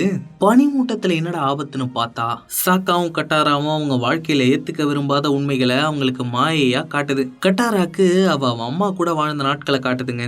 அவங்கள பார்த்த சந்தோஷத்துல கட்டாரா அவங்கள கட்டி பிடிச்சிக்கிட்டு அவங்க கூட கதை பேசிட்டு இருக்கா. ஆனா அதுதான் நெருப்பு தேசம் அவங்களோட கிராமத்தை தாக்குன நாள். நெருப்பு தேசத்த ஆளுங்க அந்த கிராமத்துல இருக்கிற ஒரு வாட்டர் பெண்டரை தேடி வந்ததால வாட்டர் பெண்டரான கட்டாராவை அவளோட அம்மா ஒரு இடத்துல ஒளிய வச்சுட்டு அவளை அமைதியா இருக்க சொல்றாங்க. அப்ப நெருப்பு தேசத்து வீரம் ஒருத்தன் அவங்க அம்மா கிட்ட வந்து யார் அந்த வாட்டர் பெண்டர்னு கேட்க இந்த கட்டாரா ஆர்வக்குளாறுல வாட்டர் பெண்டிங் பண்ணி அவனை தாக்க பாக்குறா. அதை அவன் பாத்துடுறான். அதனால கட்டாரா மாட்டிக்க கூடாதுன்னு நான் தான் அந்த வாட்டர் பெண்டர்னு சொல்லி கட்டாராவோட அம்மா அவனை அடிக்க வராங்க. அவன் அவங்கள எரிச்சு கொன்னுடுறான். அம்மா சாகிறத கண்ணால பார்த்த கட்டாரா பயந்துகிட்டே சத்தம் போடாம ஒளிஞ்சு இருந்திருக்கா. இந்த ஒரு சம்பவம் தாங்க அவளோட மனசை இத்தனை நாளா உறுத்திக்கிட்டே இருந்திருக்கு. இப்ப அது இந்த பனிமூட்டத்தினால வெளியே வந்த நேரத்துல ஏதோ ஒண்ணு கட்டாராவை தூக்கிட்டு போயிடுது. இன்னொரு பக்கம் சாக்கா பனிமூட்டத்துல மாட்டினால அவனுக்கு நடந்த சோதனை நாள் அன்னைக்கு வந்திருக்கான். இவங்க கிராமத்தோட வழக்கப்படி ஒரு பையனுக்கு 14 வயசு ஆயிடுச்சுன்னா பனிப்பாறைகள் நிறைந்த இடத்துல வீரர்களோட இருக்கிற படகை கொண்டு போய் விட்டு அந்த பையனை ஓட்ட சொல்லுவாங்க. அந்த பையன் எந்த பனிப்பாறையிலையும் படகை சிக்க விடாம கரைக்கு கொண்டுட்டு வந்தாதான் அவன் வெற்றி பெற்றதா அர்த்தம். அதுல இப்போ சாக்கா வெற்றி பெற்றதுக்காக இந்த கிராமத்தோட தலைவரும் சாக்காவோட அப்பாவுமான ஹக்கோட அவனுக்கு வெற்றி திலகமிடுறாரு. உண்மையை சொல்லணும்னா சாக்கா இன்னும் முழுசா தயாராகலைங்க. கிராமத்துல இருக்கிற பெரியவங்க எல்லாரும் நெருப்பு தேசத்துக்கு எதிரான போருக்கு போறதால இவங்கிட்ட கிராமத்தோட பொறுப்பை ஒப்படைச்சிட்டு போறதுக்காக இவ்வளவு அவசரமா இந்த போட்டியை வச்சிருக்காங்க. போட்டியில சாக்கா படகோட கட்டுப்பாட்டை இழந்த நேரத்துல அவன் அப்பாவோட நண்பரான பேட்டோ தான் அவனுக்கு உதவி இருக்காரு. அதனாலதான் எல்லாரும் உசுரோட கரை சேர்ந்திருக்காங்க. அதை பெருசுப்படுத்த கூடாதுன்னு சொல்லி அவனை ஒரு வெற்றியாளனா வெளியே அனுப்பி வைக்கிறாங்களா. ஆனா கிராமத்துல இருக்கிற மத்த பெரிய பசங்க எல்லாம் உடைச்ச துடுப்ப காட்டி நல்ல வேலை படையாவது முழுசா கொண்டு வந்தடா அப்படின்னு கலாய்ச்சிட்டு போயிடுறானுங்க. அப்ப சாக்காவோட அப்பாவும் பேட்டோவும் வெளியே வர அவங்க தன்னை பத்தி என்ன பேசிக்கிறாங்கன்னு சாக்கா ஒளிஞ்சிருந்து கேக்குறான். பேட்டோ மட்டும் இல்லனா இன்னைக்கு எல்லாருமே பெரிய ஆபத்துல சிக்கிருப்போன்னு சொன்ன ஹக்கோடா போட்டியில சாக்கா நிஜம்லே ஜெயிச்சிருந்தா பெருமைப்பட்டிருப்பேன்னு சொல்றாரு. இந்த வார்த்தைகள் சாக்காவோட மனசை ரொம்ப பாதிச்சிருது. அப்ப அங்க வந்த ஆத்மா சாக்காவையும் கட்டாரா மாதிரியே தூக்கிட்டு போயிடுதா. கொஞ்ச நேரத்துல அந்த ஆத்மாவோட இடத்துக்கு வரான். யாரா இந்த புள்ள பிடிக்கிறான்னு பார்த்தா அவன் முகங்களை களவாடுற கோ. இவன் மனுஷங்களோட முகத்தை திருடி திங்கிறவங்க. இவனால பல பேர் பாதிக்கப்பட்டதால அவதார் கியோஷிக்கு முன்னாடி நீர் தேசத்துல பிறந்த அவதார் குரூக் இதோட சண்டை போட்டாரு. அதுக்கு பழி வாங்கறதுக்காக கோ அவரோட காதலியான உம்மியோட முகத்தை திருடி அவங்கள கொன்னுட்டான். அந்த நிகழ்வு நடந்து பல காலங்களுக்கு அப்புறம் இது கூட மோதின அவதார் ரோக்கு இதை கொல்ல முடியாம இதுக்கு சொந்தமான ஒரு பொருளை எடுத்துட்டு போயிருக்காரு. அதை அவதாரான ஆங் இப்போ திரும்ப கொண்டு வந்து கொடுக்கலனா புடிச்சு வச்சிருக்கிற அவன் நண்பர்களோட முகங்களை சாப்பிட்டுருவேன்னு மிரட்டுது. அதனால ஆங்கோ அதை எடுக்கிறதுக்காக ஓடுறான். அப்ப திடீர்னு கீழே விழுந்தவ ஆன்ம உலகத்திலே வேற ஒரு இடத்துல எழுந்திருக்கிறான். அங்க ஒரு சின்ன குடிசை இருக்குங்க. இந்த இடத்துல யாரடா குடிசை போட்டு வாழ்றதுன்னு பார்த்தா அது நம்ம கியாட்சோ. முதல்ல அந்த கியாட்சோ தன்னோட மாயைன்னு ஆங் நினைக்கிறான். ஆனா அவர் உண்மையிலே அங்க இருக்காரு. உடனே ஆங் அவர் ஓடி வந்து கட்டி பிடிச்சிக்கிறாங்க. நம்ம கியாட்சோ அவர் வாழ்ந்த காலகட்டத்துல ஆன்ம உலகத்தை பத்தி நிறைய ஆராய்ச்சி பண்ணிட்டு இருந்திருக்காரு. அதனாலதான் அவர் சாகர தருவாயில ஆங்குக்கு அவரோட வழிகாட்டுதல் தேவைப்படும்னு ஆன்ம உலகத்துக்கு வந்து இத்தனை நாளா ஆங்குக்காக காத்துக்கிட்டு இருந்திருக்காரு. தன்னோட நண்பர்கள் கோ கிட்ட மாட்டிட்டு இருக்கிறதா ஆங் சொல்றான். கோவோட கொடூர குணங்களை பத்தி ஆங் கிட்ட சொன்ன கியாட்சோ கடைசியா அவதார் ரோக்கு தான் அவன் கூட சண்டை போட்டாருங்கிற விஷயத்த சொல்றாரு. அதோட ஏர்னோமேட்ஸ் எல்லாரும் கொல்லப்பட்ட அன்னைக்கு தானும் அங்க இருந்திருக்கணும்னு ஆங் வருத்தப்பட்டு இருக்கான்ல. அதை கியாட்சோ புரிஞ்சுக்கிறாரு. நீ அங்க இருந்திருந்தாலும் எங்களை காப்பாத்திருக்க முடியாத. அன்னைக்கு நடந்த சண்டையில பெரிய பெரிய ஆசான்களை கொல்லப்பட்டாங்க. ஒருவேளை நீ அன்னைக்கு எங்க கூட இருந்திருந்தா நீயும் இறந்து போயிருப்பேன் அப்படின்னு கியாட்சோ சொல்றாரு. ஆங்கோ அதை புரிஞ்சுக்கிறான். ஆனா இப்போ சீக்கிரமா அவனோட நண்பர்களை அவன் காப்பாற்ற வேண்டி இருக்கிறதால நான் அவங்கள காப்பாத்திட்டு சீக்கிரமா திரும்ப வந்துடுறேன் கியாட்சோ அப்படின்னு சொல்லிட்டு கிளம்புறான். கியாட்சோவும் தயங்கிக்கிட்டே போயிட்டு வாங்கன்னு சொல்றாரு. மறுபடியும் தன்னோட உடலுக்கு திரும்ப வந்தாங்க.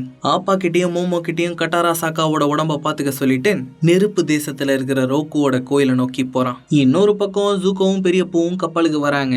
அவங்க கிட்ட அரசரோட ஆணைய காட்டின ஜாவ் இனிமே நீங்களும் இந்த கப்பலும் நான் சொல்றபடிதான் இயங்கணும் அப்படின்னு சொல்லிட்டு போறான். அதை கேட்ட ஜூகோக்கு செம கோவம் வருது. நான் சொல்ற திசையில கப்பலை திருப்புன்னு ஜூகோ ஜி கிட்ட சொல்ல அரசரோட ஆணையை மீறினா தனக்கு தண்டனை கிடைக்கும்னு ஜி சொல்றான். அதனால ஜூகோ என்ன பண்றதுன்னு தெரியாம அங்கிருந்து போறானா.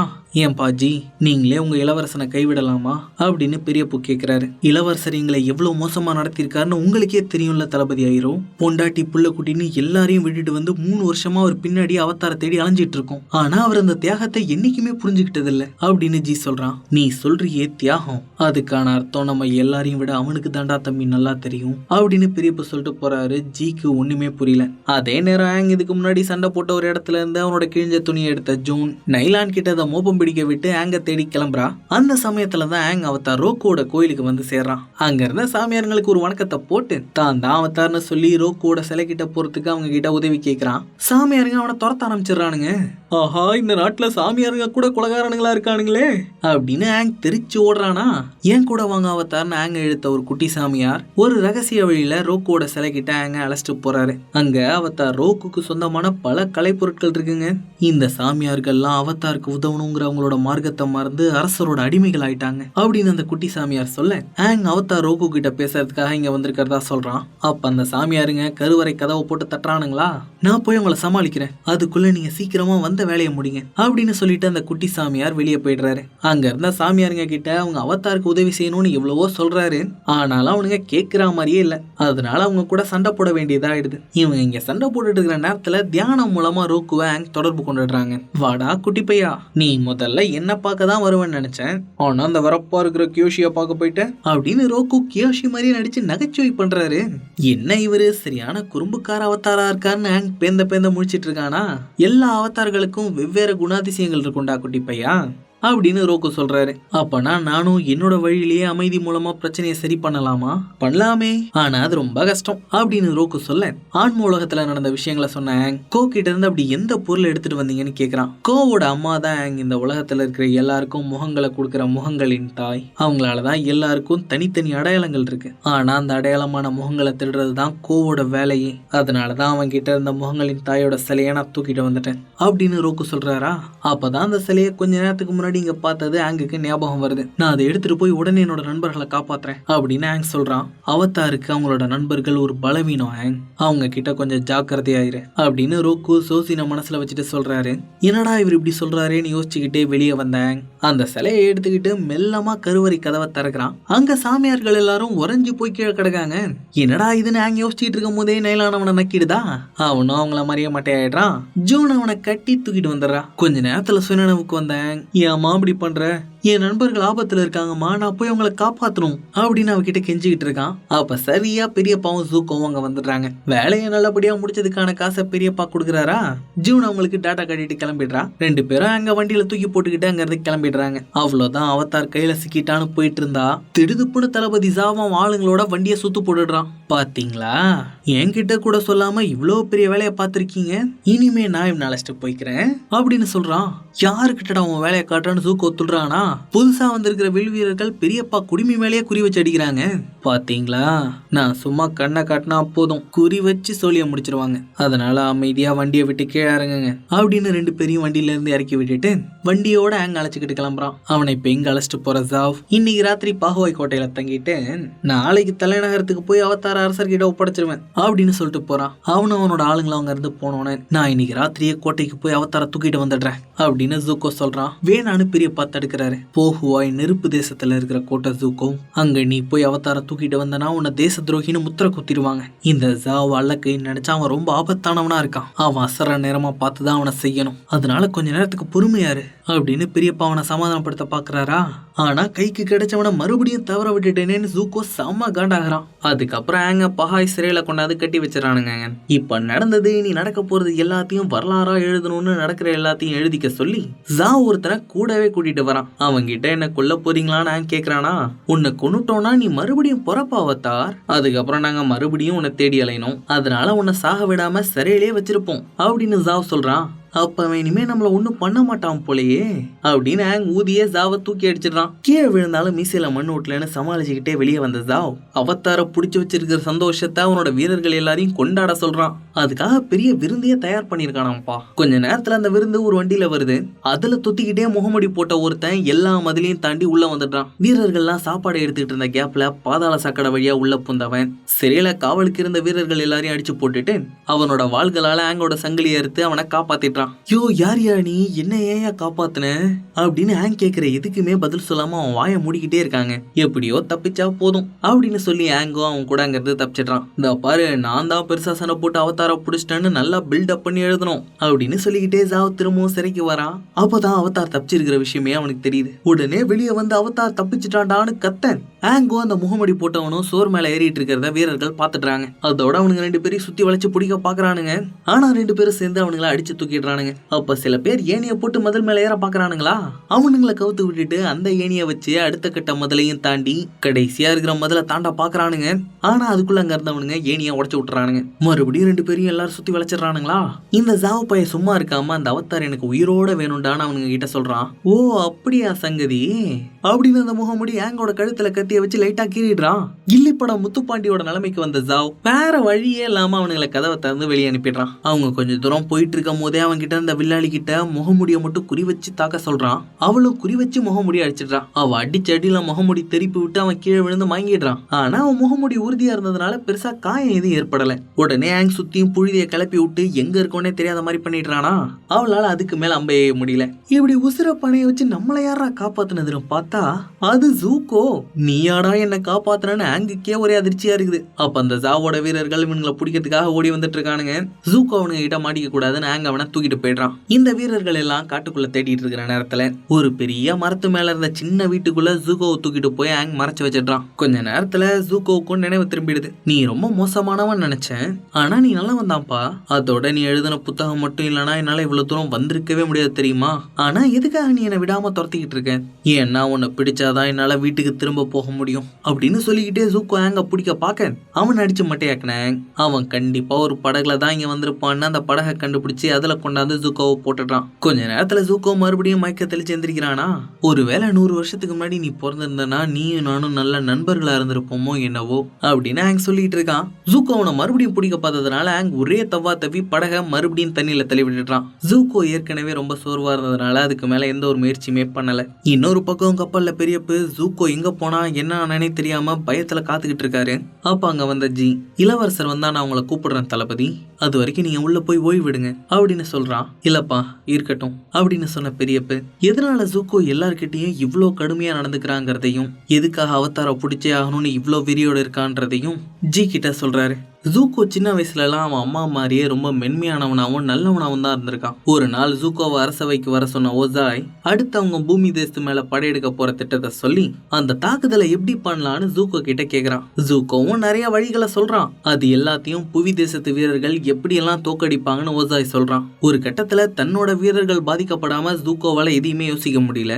அப்ப அங்க இருந்த சேனாதிபதி 49வது படைப்பிரிவை முன்னால போக விட்டு அவங்கள புவி தேசத்து வீரர்கள் கொல்ற நேரத்துல இன்னொரு வழியா வந்து அந்த இடத்தை கைப்பற்றிடலாம்னு சொல்றான். ஆனா அந்த திட்டம் தப்புன்னு சொன்ன ஜூக்கோ, நாமளே நம்மளோட ஆளுங்களை பலி கொடுக்கலாமா, இதெல்லாம் ஒரு யோசனைன்னு சொல்றீங்க, நாம அப்படிலாம் பண்ணக்கூடாதுன்னு கொஞ்சம் கோபமா பேசிடுறான். அது அரசவையில வச்சு சேனாதிபதி அவமதிச்ச மாதிரி ஆயிடுதா.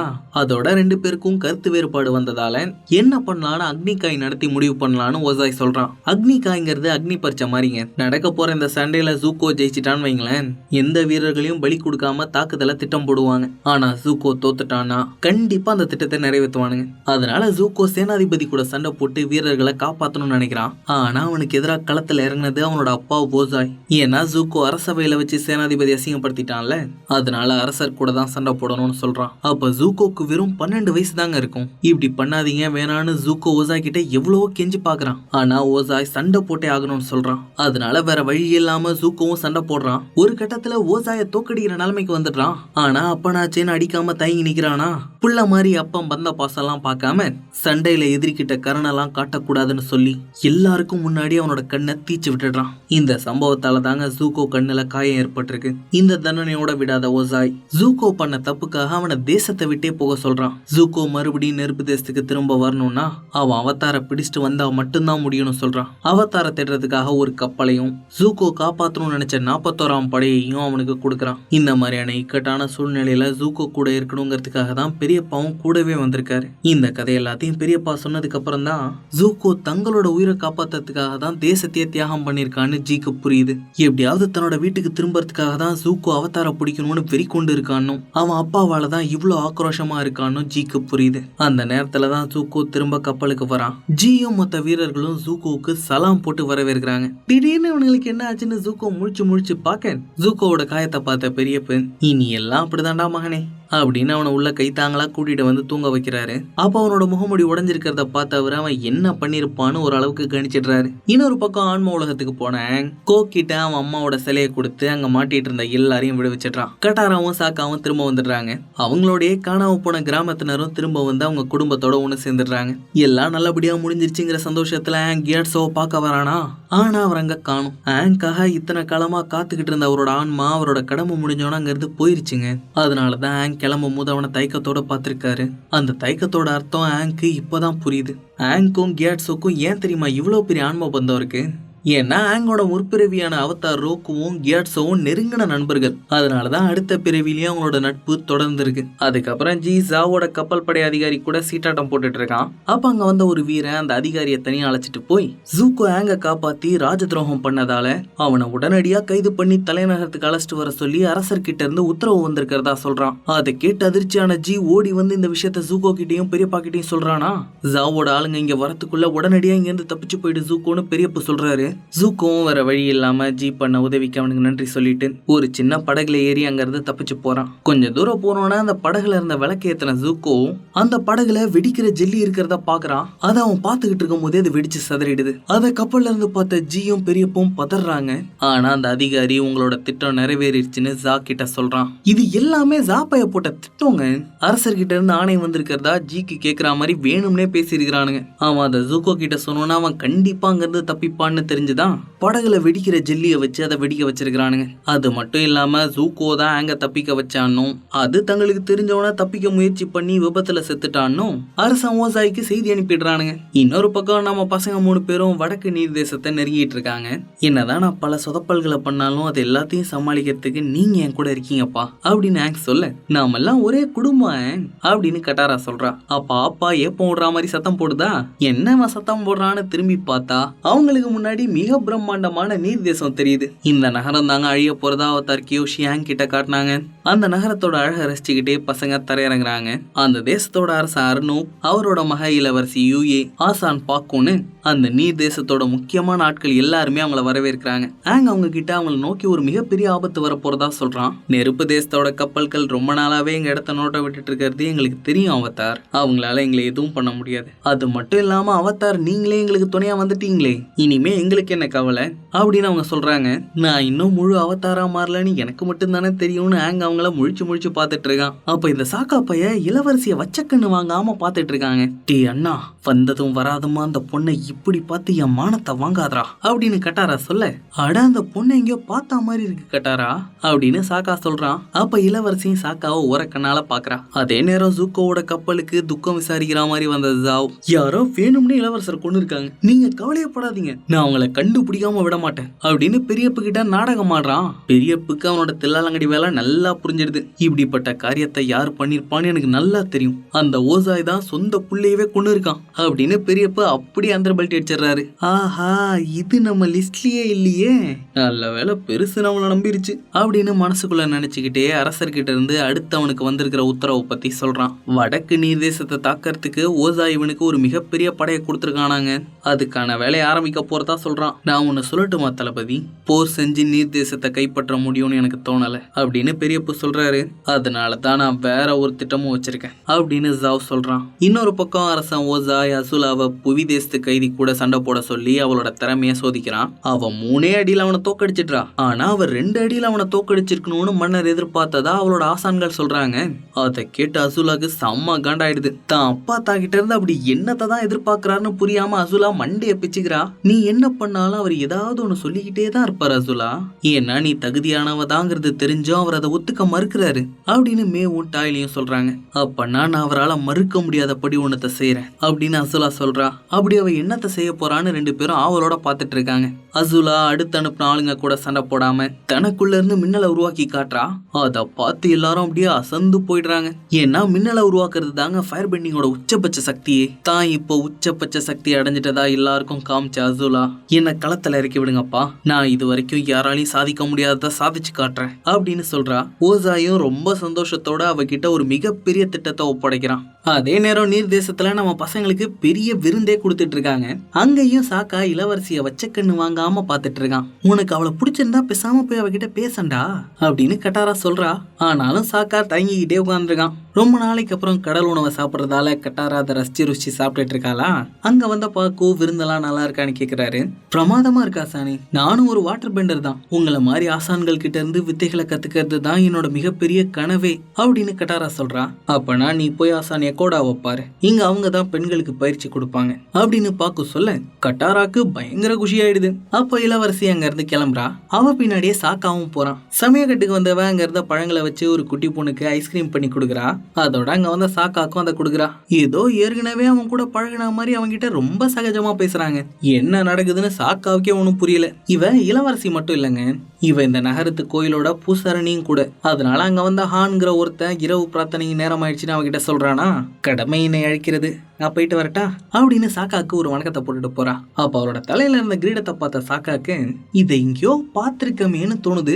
ஆனா எங்க பாத்திருக்கான்னு தான் ஞாபகம் வர மாட்டேங்குது. அடுத்த நாள் காலையில அவனையும் ஆங்கியும் நகரத்தோட பிரம்மாண்ட மதில் சுவர் கிட்ட கூட்டிட்டு வந்த அரசரும் ஆசானும் இது வரைக்கும் அந்த மதுளை யாருமே உடைச்சதில்லைன்னு சொல்றாங்க. அப்ப அங்க வந்த ஹான் சாக்காக்கு ஏற்கனவே நெருப்பு தேசத்து வீரர்களோட சண்டை போட்ட அனுபவம் இருக்கிறதால அவனோட அனுபவத்தை இங்க இருக்கிற வீரர்கள் கிட்ட பகிர்ந்துகிட்டானா அது கொஞ்சம் உதவியா இருக்கணும்னு சொல்றான். நம்மளையும் ஒருத்தன் வீரன்னு மதிச்சு கூப்பிடுறானே அப்படின்னு சாக்காக்கு செம குஷியாயிடுது. ஆமா, ஹானோட இங்கிருந்து கிளம்ப பாக்கு நெருப்பு தேசத்து வீரர்கள் வந்தா அவங்களை எப்படியெல்லாம் தாக்கலான்னு ஆங் கிட்ட கேக்குறாரு. ஐயா பெரியவரே, நீங்க என்ன பெருசா நினைச்சிட்டு இருக்கீங்க, எனக்கு ஏர் பெண்டிங்கை தவிர வேற எதுவுமே தெரியாதுங்க, ஆனா இது வரைக்கும் நீங்க நிறைய மக்களை காப்பாத்திருக்கிறதா நாங்க கேள்விப்பட்டோமே, அதெல்லாம் என் நண்பர்கள் உதவியோட பண்ணுங்க அப்படின்னு ஆங் சொல்றானா. இனி நாம அவதாரம் மட்டுமே நம்பி இருந்து பிரயோஜனம் இல்ல அப்படின்னு அரசரும் பார்க்கவும் நினைக்கிறாங்க. இன்னொரு பக்கம் கட்டாரா ஆசானிய கோடா கிட்ட வாட்டர் பெண்டிங் கத்துக்கிறதுக்காக வரா. அவங்களும் நீரை பயன்படுத்தி ஒருத்தரை எப்படி குணப்படுத்துறதுங்கிற கலையை கட்டாராக்கு கத்து கொடுக்குறாங்க. நம்ம கட்டாரா முதல் முயற்சியிலேயே கை தேர்ந்தவங்க மாதிரி அந்த கலையை செய்யறாளா. அவங்க அப்படியே அசந்து போயிடுறாங்க. எனக்கு எப்ப சண்டை போட கத்து கொடுப்பீங்க அப்படின்னு கட்டாரா கேட்க, எது சண்டை போட கத்து தரணுமா? இங்க இருக்கிற பெண்கள்லாம் மருத்துவம் பார்க்கறதுக்கு மட்டும்தான் வாட்டர் பெண்டிங்கை பயன்படுத்துவோம். சண்டை போட கத்துக்கிறதுக்கெல்லாம் அவங்களுக்கு அனுமதி இல்ல. ஆண்கள் மட்டும்தான் இங்க சண்டை போட கத்துக்குவாங்க அப்படின்னு எக்கோடா சொல்றாங்க. இது என்னங்க சரியான போங்கா இருக்குது அப்படின்னு சொன்ன கட்டாரா விறுவிறுன்னு அங்கிருந்து கிளம்பிடுறா. இன்னொரு பக்கம் சாக்கா நெருப்பு தேசத்து வீரர்களை பத்தி தனக்கு தெரிஞ்ச எல்லாத்தையும் சொல்லி கொடுத்துட்டு வரான். அப்ப ஹான் கிட்ட இந்த இளவரசி எப்படிப்பான்னு கேட்க, இளவரசி அவனுக்கு நிச்சயிக்கப்பட்டிருந்த பொண்ணுன்னு சொல்றான். அதை கேட்ட சாக்காக்கு ஒரு நிமிஷம் இதயமே நின்றுது. ஆனா சமீபத்துலதான் இளவரசிக்கு 16 வயசு ஆனிச்சான். ஆனோட அந்த நிச்சயத்தை அவளே ரத்து செஞ்சுட்டாலாம். அது ஏன்னு யாருக்குமே தெரியலன்னு ஹான் சொல்ல, என்ன காரணமா இருக்கும்னு சாக்கா யோசிக்கிறான். அந்த நேரத்துல அவதார் குறுக்கோட கோயிலுக்கு இளவரசி ஆங்க அழைச்சிட்டு வரா. தன்னோட அவதார் நிலையை கட்டுப்படுத்த கத்துக்கிட்டாதான் தன்னால நெருப்பு தேசத்து வீரர்களை தடுக்க முடியும்னு நினைச்சேன். அதை கத்துக்கிறதுக்காக தியானம் மூலமா அவதார் குறுக்க தேடி போறான். அது எப்படியாவது எனக்கு கத்து கொடுத்துருங்கயான்னு ஆங் கேட்க, அவர் என்னன்னா அது அவருக்கே தெரியாதுங்கிறாரு. ஏன்னா அவதார் குறுக்கு வாழ்ந்த காலகட்டத்துல ஆன்ம உலகத்துல இருந்து இயல் உலகத்துக்கு வந்த நிறைய ஆன்மாக்கள் மக்களுக்கு குடைச்சல் கொடுத்துருக்குங்க. அதனால அதுங்க கூட சண்டை போடுறதுக்காக தன்னோட பெரும்பான்மையான நேரங்களை ஆன்ம உலகத்திலேயே அவதார் குரு கழிச்சிருக்காரு. அந்த சண்டைகளால அவரோட உடல் பாதிக்கப்பட்டது மட்டும் இல்லாம அவரோட ஆன்மாவும் பயங்கரமா பாதிக்கப்பட்டிருந்திருக்கு. அந்த சமயத்துலதான் அவருக்கு உதவி செய்யறதுக்கு அவரோட காதலி உம்மி முயற்சி பண்ணிருக்காங்க. ஆனா கோ அவங்களோட முகத்தை திருடி அவங்கள கொண்டு இருக்கான். அந்த சோகத்துல குறுக்கும் சில வருஷங்களே இறந்துட்டாருங்க. ஆங்கோ அவரை மாதிரியே அவனோட சண்டையில அவனோட நண்பர்களை இழுத்தான்னா அவனும் அவங்களை இழக்க வேண்டியது இருக்கும்னு சொல்றாரு. இவர் ஆங் கிட்ட இதெல்லாம் சொல்லிட்டு இருக்கிற நேரத்துல சாக்கா ஆங்க தேடி வரான். அப்ப அங்க இருந்த இளவரசியை பார்த்தவனுக்கு அந்த கிரீடத்தை எங்க பார்த்தானு ஞாபகம் வருது. ஹே, நீ தானே ஆன்ம உலகத்துல என்கிட்ட பேசுன அந்த 3 வால் நரி, நீ எப்படி ஆன்ம உலகத்துக்கு வந்த அப்படின்னு சாக்கா கேட்க, இளவரசி தன்னோட கதையை சொல்றா. இவ சின்ன குழந்தையா இருக்கும் போது அவளோட ஆன்மா பயங்கர பலவீனம் அடைஞ்சு அவ சாகர நிலைமைக்கு போயிருக்காங்க. அப்பதான் அவளோட அப்பா நிலவு ஆன்மா கிட்ட இவளுக்கு ஆன்ம பலம் கொடுக்க சொல்லி வேண்டி இருக்காரு. அவரோட வேண்டுதலை ஏத்துக்கிட்டு நிலவு ஆன்மாவும் இவளுக்கு ஆன்ம பலம் கொடுத்துருக்கு. அந்த சமயத்துல தாங்க இவளோட முடி வெள்ளை நிறத்துல மாறி இருக்கு. அது மட்டும் இல்லாம அன்னையில இருந்து இவளால தூங்கும் போது ஆன்ம உலகத்துக்குள்ள போயிட்டு வர முடியும். அந்த நரி உருவம் தான் ஆன்ம உலகத்துல இவளோட உருவம். இவ ஆன்ம உலகத்துல சாக்காவை சந்திச்சப்ப சாக்கா இக்கட்டான சூழ்நிலையிலயும் அவனோட நண்பர்களுக்கு உதவணும்னு நினைச்சான்ல, அந்த மனசு புடிச்சு போய் தான் இவளோட நிச்சயத்தையே ரத்து பண்ணிருக்கா. அதாவது அவனை காதலிக்கிறதா சொல்றாங்க. இதனால 2 பேருக்குள்ளயும் காதல் மலருதா. அப்பதான் ஆங் தியானத்துல இருந்து எந்திரிக்கிறான். என்னப்பா அவதார் குறுக்கு உதவி பண்றதா சொன்னாரா? இல்ல இளவரசி, இனி நானே தான் ஏதாவது பண்ணணும் அப்படின்னு ஆங் சொல்றான். இன்னொரு பக்கம் பாக்கு கிட்ட வந்த கட்டாரா பெண்களை சண்டை போட விடாம தடுக்கிறது தப்புன்னு தனக்கு சண்டை போட கத்து கொடுங்கன்னு சொல்லி கேக்குறா. ஆனா அவரு பெண்கள்லாம் சண்டை போடக்கூடாதுன்னு விடாப்புடியா சொல்றாரு. ஏன்னா சண்டை போட்டா பெண்களுக்கு ஏதாவது ஆயிடலாம்ல. அதனாலதான் இந்த தேசத்துல பெண்கள் சண்டை போடக்கூடாதுங்கிறத காலங்காலமா பின்பற்றிட்டு வராங்க. இவர் இப்படி விடாப்படியா சொல்லிட்டு போறாரா? இவர்கிட்ட என்னத்த சொல்லி புரிய வைக்கிறதுன்னு கட்டாரா முடிச்சிட்டு இருக்கா. அப்ப அங்க வந்த ஆங்கும் அவரு சொல்றதுதான் சரின்னு சொல்றான். எங்க சாக்காவையும் கட்டாராவையும் இழந்துருவோமோன்னு ஆங் பயப்படுறாங்க. எல்லா நேரத்திலயும் அவங்கள தன்னால காப்பாற்ற முடியாதோன்னு நினைக்கிறான். ஆங்கும் இப்படி சொல்லிடுறானா, என்னடா இவனும் இப்படி சொல்றான்னு கட்டாராக்கு ஒரு மாதிரி ஆயிடுது. அதே நேரம் ஒரு பெரிய கப்பல் படையோட வடக்கு நீர்தேசத்தை நோக்கி ஜாவ் வந்துட்டு இருக்கான். கண்டிப்பா நீர்தேசத்தை கைப்பற்றிடுவேன்னு பயங்கரமா நம்பிக்கையில இருக்கான். எவ்வளோ பேர் முயற்சி பண்ணியும் இது வரைக்கும் நீர் தேசத்தோட சுவரை கூட யாரும் உடைச்சதில்ல தளபதி. அப்படி இருக்கும் போது நீ எப்படி ஜெயிக்கலாம்னு நினைக்கிறீங்க அப்படின்னு பெரியப்பு கேட்க, அவர்கிட்ட ஒரு ரகசிய சுருள் இருக்கிற பெட்டியை காட்டின ஜாவ் இது நமக்கு வெற்றியை பெற்று தரும்னு சொல்றான். இந்த விஷயத்த பெரியப்பு ஒரு வீரங்கிட்ட பரபரப்பா வந்து சொல்றாரு. யார்கிட்ட சொல்றாருன்னு பார்த்தா அது நம்ம ஜூக்கோ. பைபுள்ள தண்ணியில குதிச்சு எப்படியோ தப்பிச்சிருக்காங்க. இன்னொரு பக்கம் கட்டாரா பயிற்சி பண்ணிட்டு இருக்கா. அப்ப வேக வேகமா சாக்கா அங்க வரான். உன்னை சண்டை போடக்கூடாதுன்னு சொல்ல அந்த பாக்கு யாரு கட்டாரா? உன்னை விட யாரால சிறப்பா சண்டை போட முடியும்னு அவர் நினைக்கிறாரு. யாரோட வழிகாட்டுதலும் இல்லாம ஒரு சுருளை வச்சே நீ எவ்வளவு பெரிய வாட்டர் பெண்டர் ஆயிருக்க, உன்னை மாதிரி யாரால ஆக முடியும் அப்படின்னு சாக்கா சொல்ல, அது எனக்கு தெரியும் சாக்கா, ஆனா அதை சிலருக்கு புரிய வைக்க வேண்டியது இருக்கு அப்படின்னு கட்டாரா சொல்றா. என்ன பண்ண போறான்னு பார்த்தா நேரா பாக்கு கிட்ட வந்து அவரை சண்டைக்கு இழுக்கிறா. நான் பொண்ணுங்க கூட எல்லாம் சண்டை போட மாட்டேன்னு போனவரோட புறமண்டிலேயே தட்டிடுறாங்க. அதுல கடுப்பான பாக்கு சண்டையில இறங்குறாரு. சண்டையில அவராத முடி எங்கடா இருக்குன்னு அவ பாக்குவுக்கு டஃப் குடுக்குறா. பெண்டர்ஸ் கிட்ட இருந்து கத்துக்கிட்டு அவளோட வித்தையை காட்டுறாளா? அத பார்த்து எல்லாரும் அப்படியே அசந்து போயிடுறாங்க.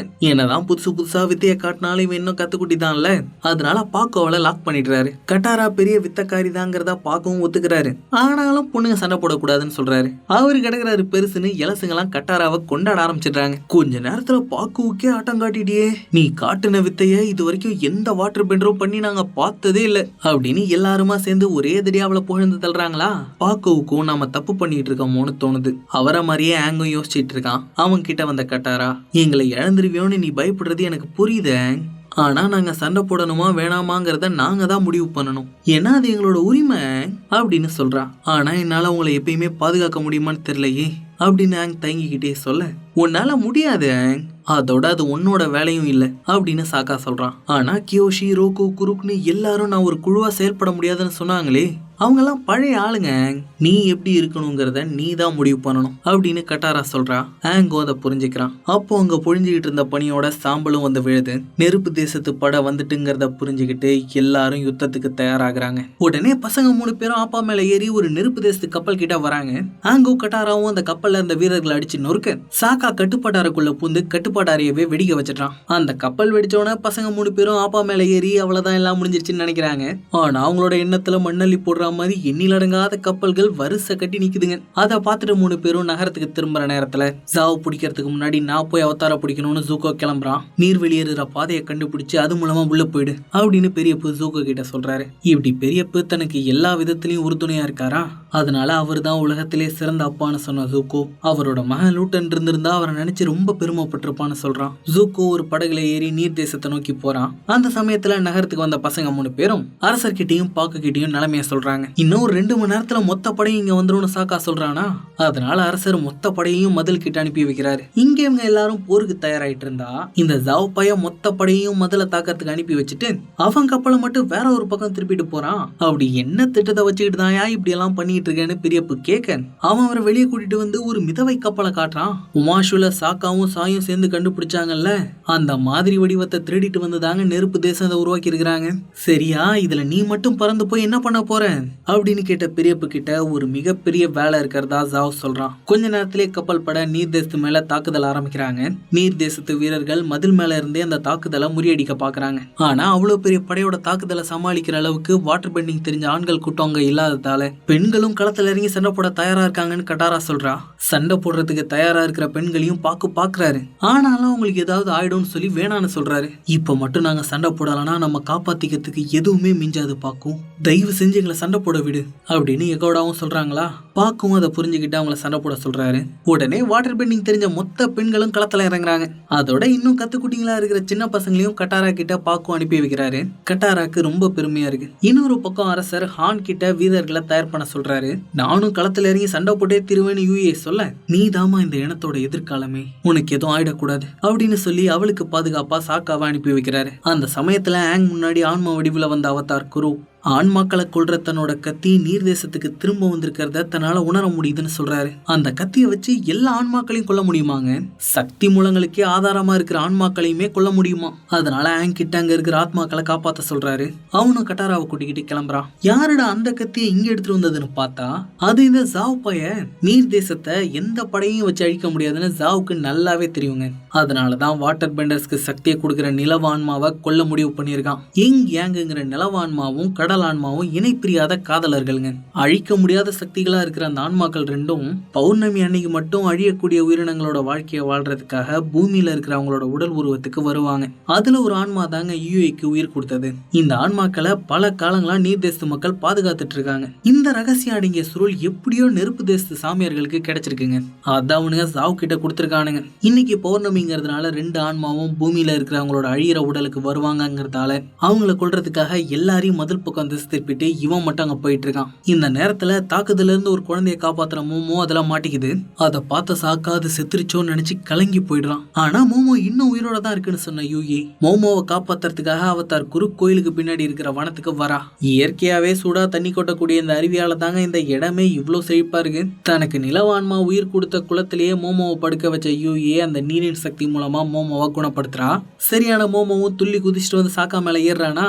சாக்காக்கு ரொம்ப சந்தோஷமாயிடுது. ஆயிடுது. அந்த சமயத்துல தான் பறக்கிற கப்பல்ல இருந்து வனத்தை கண்டுபிடிச்ச ஜாவ் வனத்தை நோக்கி வரான். அவன் எதுக்காக அங்க வந்திருக்காங்கிறத கண்டுபிடிக்கிறதுக்காக இளவரசி கூட ஒளிஞ்சுக்கிட்ட சாக்கா அவன் என்ன பண்ண போறாங்கிறத ஒளிஞ்சிருந்து நோட்டம் விடுறான். அப்ப பறக்கிற கப்பலை தரையிறக்கின ஜாவ் அந்த ஆன்மாக்கள் எந்த ரூபத்துல இருக்கும்னு பெரியப்பு கிட்ட கேக்குறான். பெரியப்புக்கு ஆன்மீக அறிவு அதிகங்க, அதனாலதான் அவரை தான் கூடவே கூட்டிட்டு வந்திருக்கான். அவரு மட்டும் அதை கண்டுபிடிச்சு சொல்லலைன்னா இந்த மொத்த இடத்தையும் எரிச்சிருவேன்னு மிரட்டுறான்.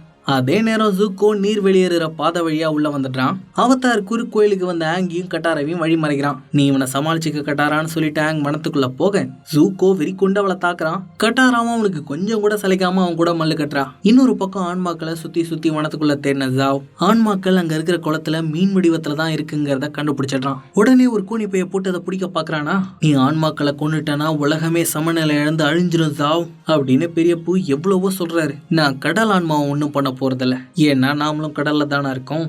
நான் வாட்டர் பெண்டர்ஸ்க்கு சக்தி கொடுக்குற நிலவான்மாவை மட்டும்தான் கொல்ல போறேன் அப்படின்னு சொல்லி வெள்ளை பெண் மீனை சாக்க போட்டு தூக்கிடுறான். நிலவோட ஒளி இல்லாம உலகமே சிகப்பு நிறத்துல மாறிடுது. அப்பதாங்க ஆங் யூஏ சாக்கா 3 பேரும் அவனை தடுக்க வராங்க.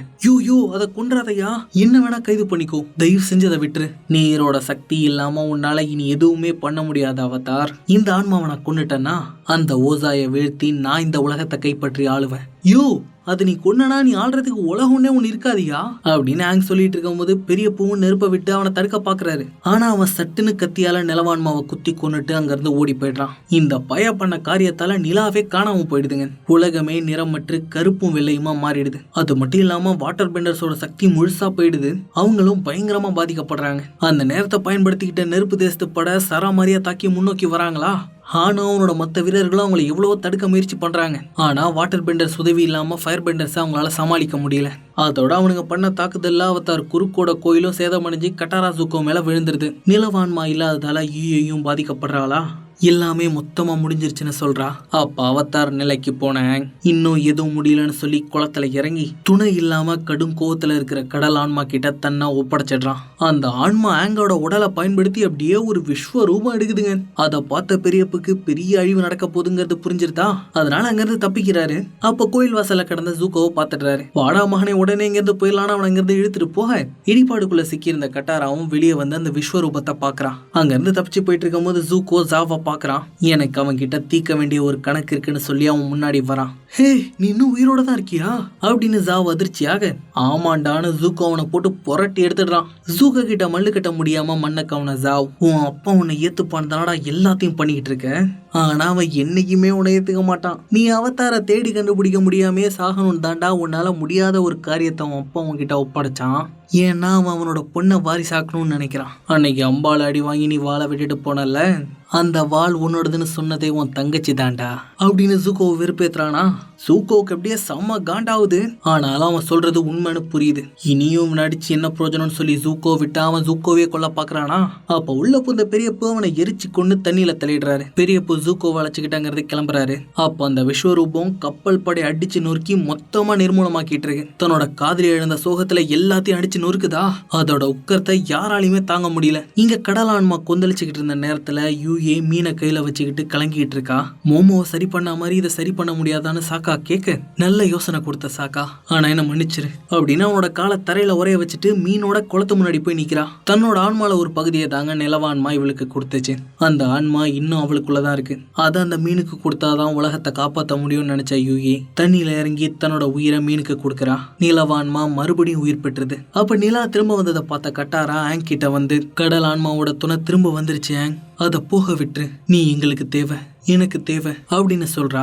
உடனே கடல் ஆன்மாவும் அமைதியாகி ஆங்க விட்டுட்டு அதோட துணியை தேடி போயிடுது. இந்த நிகழ்வால கடலாத்மா கிட்ட இருந்து நேரடியா வாட்டர் பெண்டிங்க கத்துக்கிட்ட ஆங் நீர் சக்தியையும் காற்று சக்தியும் பயன்படுத்தி அந்த இடத்துல மறந்துட்டு இருக்கான். அவன் அவதார் நிலையில அப்படி மறந்துட்டு இருக்கிறத எல்லாரும் ஆச்சரியத்தோட பாக்குறாங்க. என்னதான் நீர் தேசம் இந்த போர்ல ஜெயிச்சிருந்தாலும் அவங்க இன்னைக்கு இழந்த இழப்பு ரொம்ப அதிகங்க. ஹான் மாதிரியான பல வீரர்களையும் இளம் வாட்டர் பெண்டர்ஸையும் அவங்க இழந்திருக்காங்க. தான் இருந்தும் இவ்வளவு பெரிய இழப்பு ஏற்பட்டிருக்கேன்னு ஆங்க ரொம்ப வருத்தப்படுறான். அவனால அங்க இருக்கவே முடியல.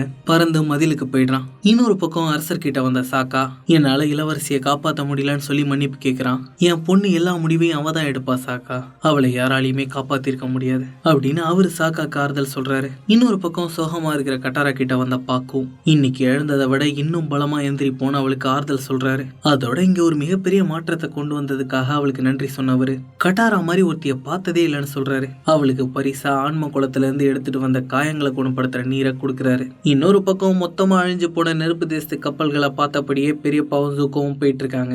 எப்படியும் நம்ம ஆளுங்க சண்டை போட்டுருக்க மாட்டாங்க. ஜூக்கோ அவங்கள கண்டுபிடிச்சு நாம அவங்க கிட்ட போயிடலாம். வேணாம் பெரியப்ப, எனக்கு ரொம்ப களைப்பா இருக்கு அப்படின்னு ஜூக்கோ சொல்ல, சரி நீ ஓய்வு எடுத்துக்கோ அப்படின்னு சொல்லி பெரியப்பா அவனங்கிறது கூட்டிட்டு போறாரு. இங்க மதில் கிட்ட நின்றுட்டு இருந்தாங்க. இப்படி ஒரே நாள்ல அழகான நகரம் அழிஞ்சு போச்சேன்னு கண்ணீர் விட்டுட்டு இருக்கான். அவனுக்கு ஆறுதலா சாக்காவும் கட்டாராவும் அங்க வராங்க. போர்னா இப்படிதான் இருக்கும் சாக்கா சொல்ல, நடந்ததை நினைச்சு கலங்காம அடுத்து நாம என்ன பண்றதுன்னு யோசிக்கலாம்னு கட்டாரா சொல்றா. இததான் கியாட்ஸாவும் சொன்னாருன்னு ஆங் சொல்றான். நான் உனக்கு வாட்டர் பெண்டிங்கை நல்லா கத்து தரேன், ஒமாஷுக்கு போனோம்னா நீ எர்த் பெண்டிங்கும் கத்துக்கலாம் அப்படின்னு கட்டாரா சொல்ல 3 பேரும் அவங்களோட பயணத்தை தொடர்றதுக்கு ஆயத்தமாகறாங்க. இன்னொரு பக்கம் அரச ஓசாய் கிட்ட வந்த ஒரு சாமியார் நீர் தேசத்துக்கு போன படை அழிஞ்சிருச்சுன்னு சொல்றாரு. அப்படிதான் நடக்கும்னு எனக்கு தான் ஏற்கனவே தெரியுமே, என்னோட குறி நீர் தேசம் இல்ல அப்படின்னு ஓசாய் சொல்றான். ஏன்னா எல்லார் கவனத்தையும் நீர் தேசத்து மேல திருப்பி விட்டுட்டு அசுலா கூட ஒரு மிகப்பெரிய படை அனுப்பி ஒமாஷுவை கைப்பற்றிட்டாங்க. அரசர் பூமியையும் அசுலா கைது பண்ணிட்டா. இப்போ ஓசாயோட அடுத்த குறி மிகப்பெரிய புவி ராஜ்யமான பாசிங்ஸே. உங்களோட திட்டம் ரொம்ப பிரமாதமா இருக்கு அரசே, ஆனா நீர் தேசத்துக்கு போன படையில ஜூக்கோவும் இருந்திருக்காரு அப்படின்னு சாமியார் சொல்றாரு.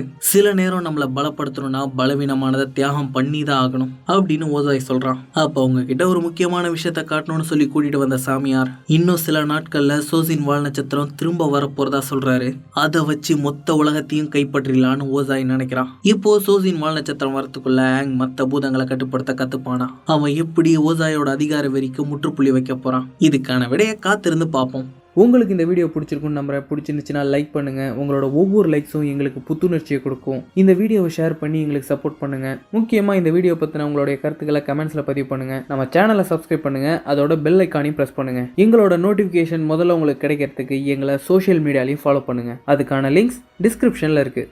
நன்றி.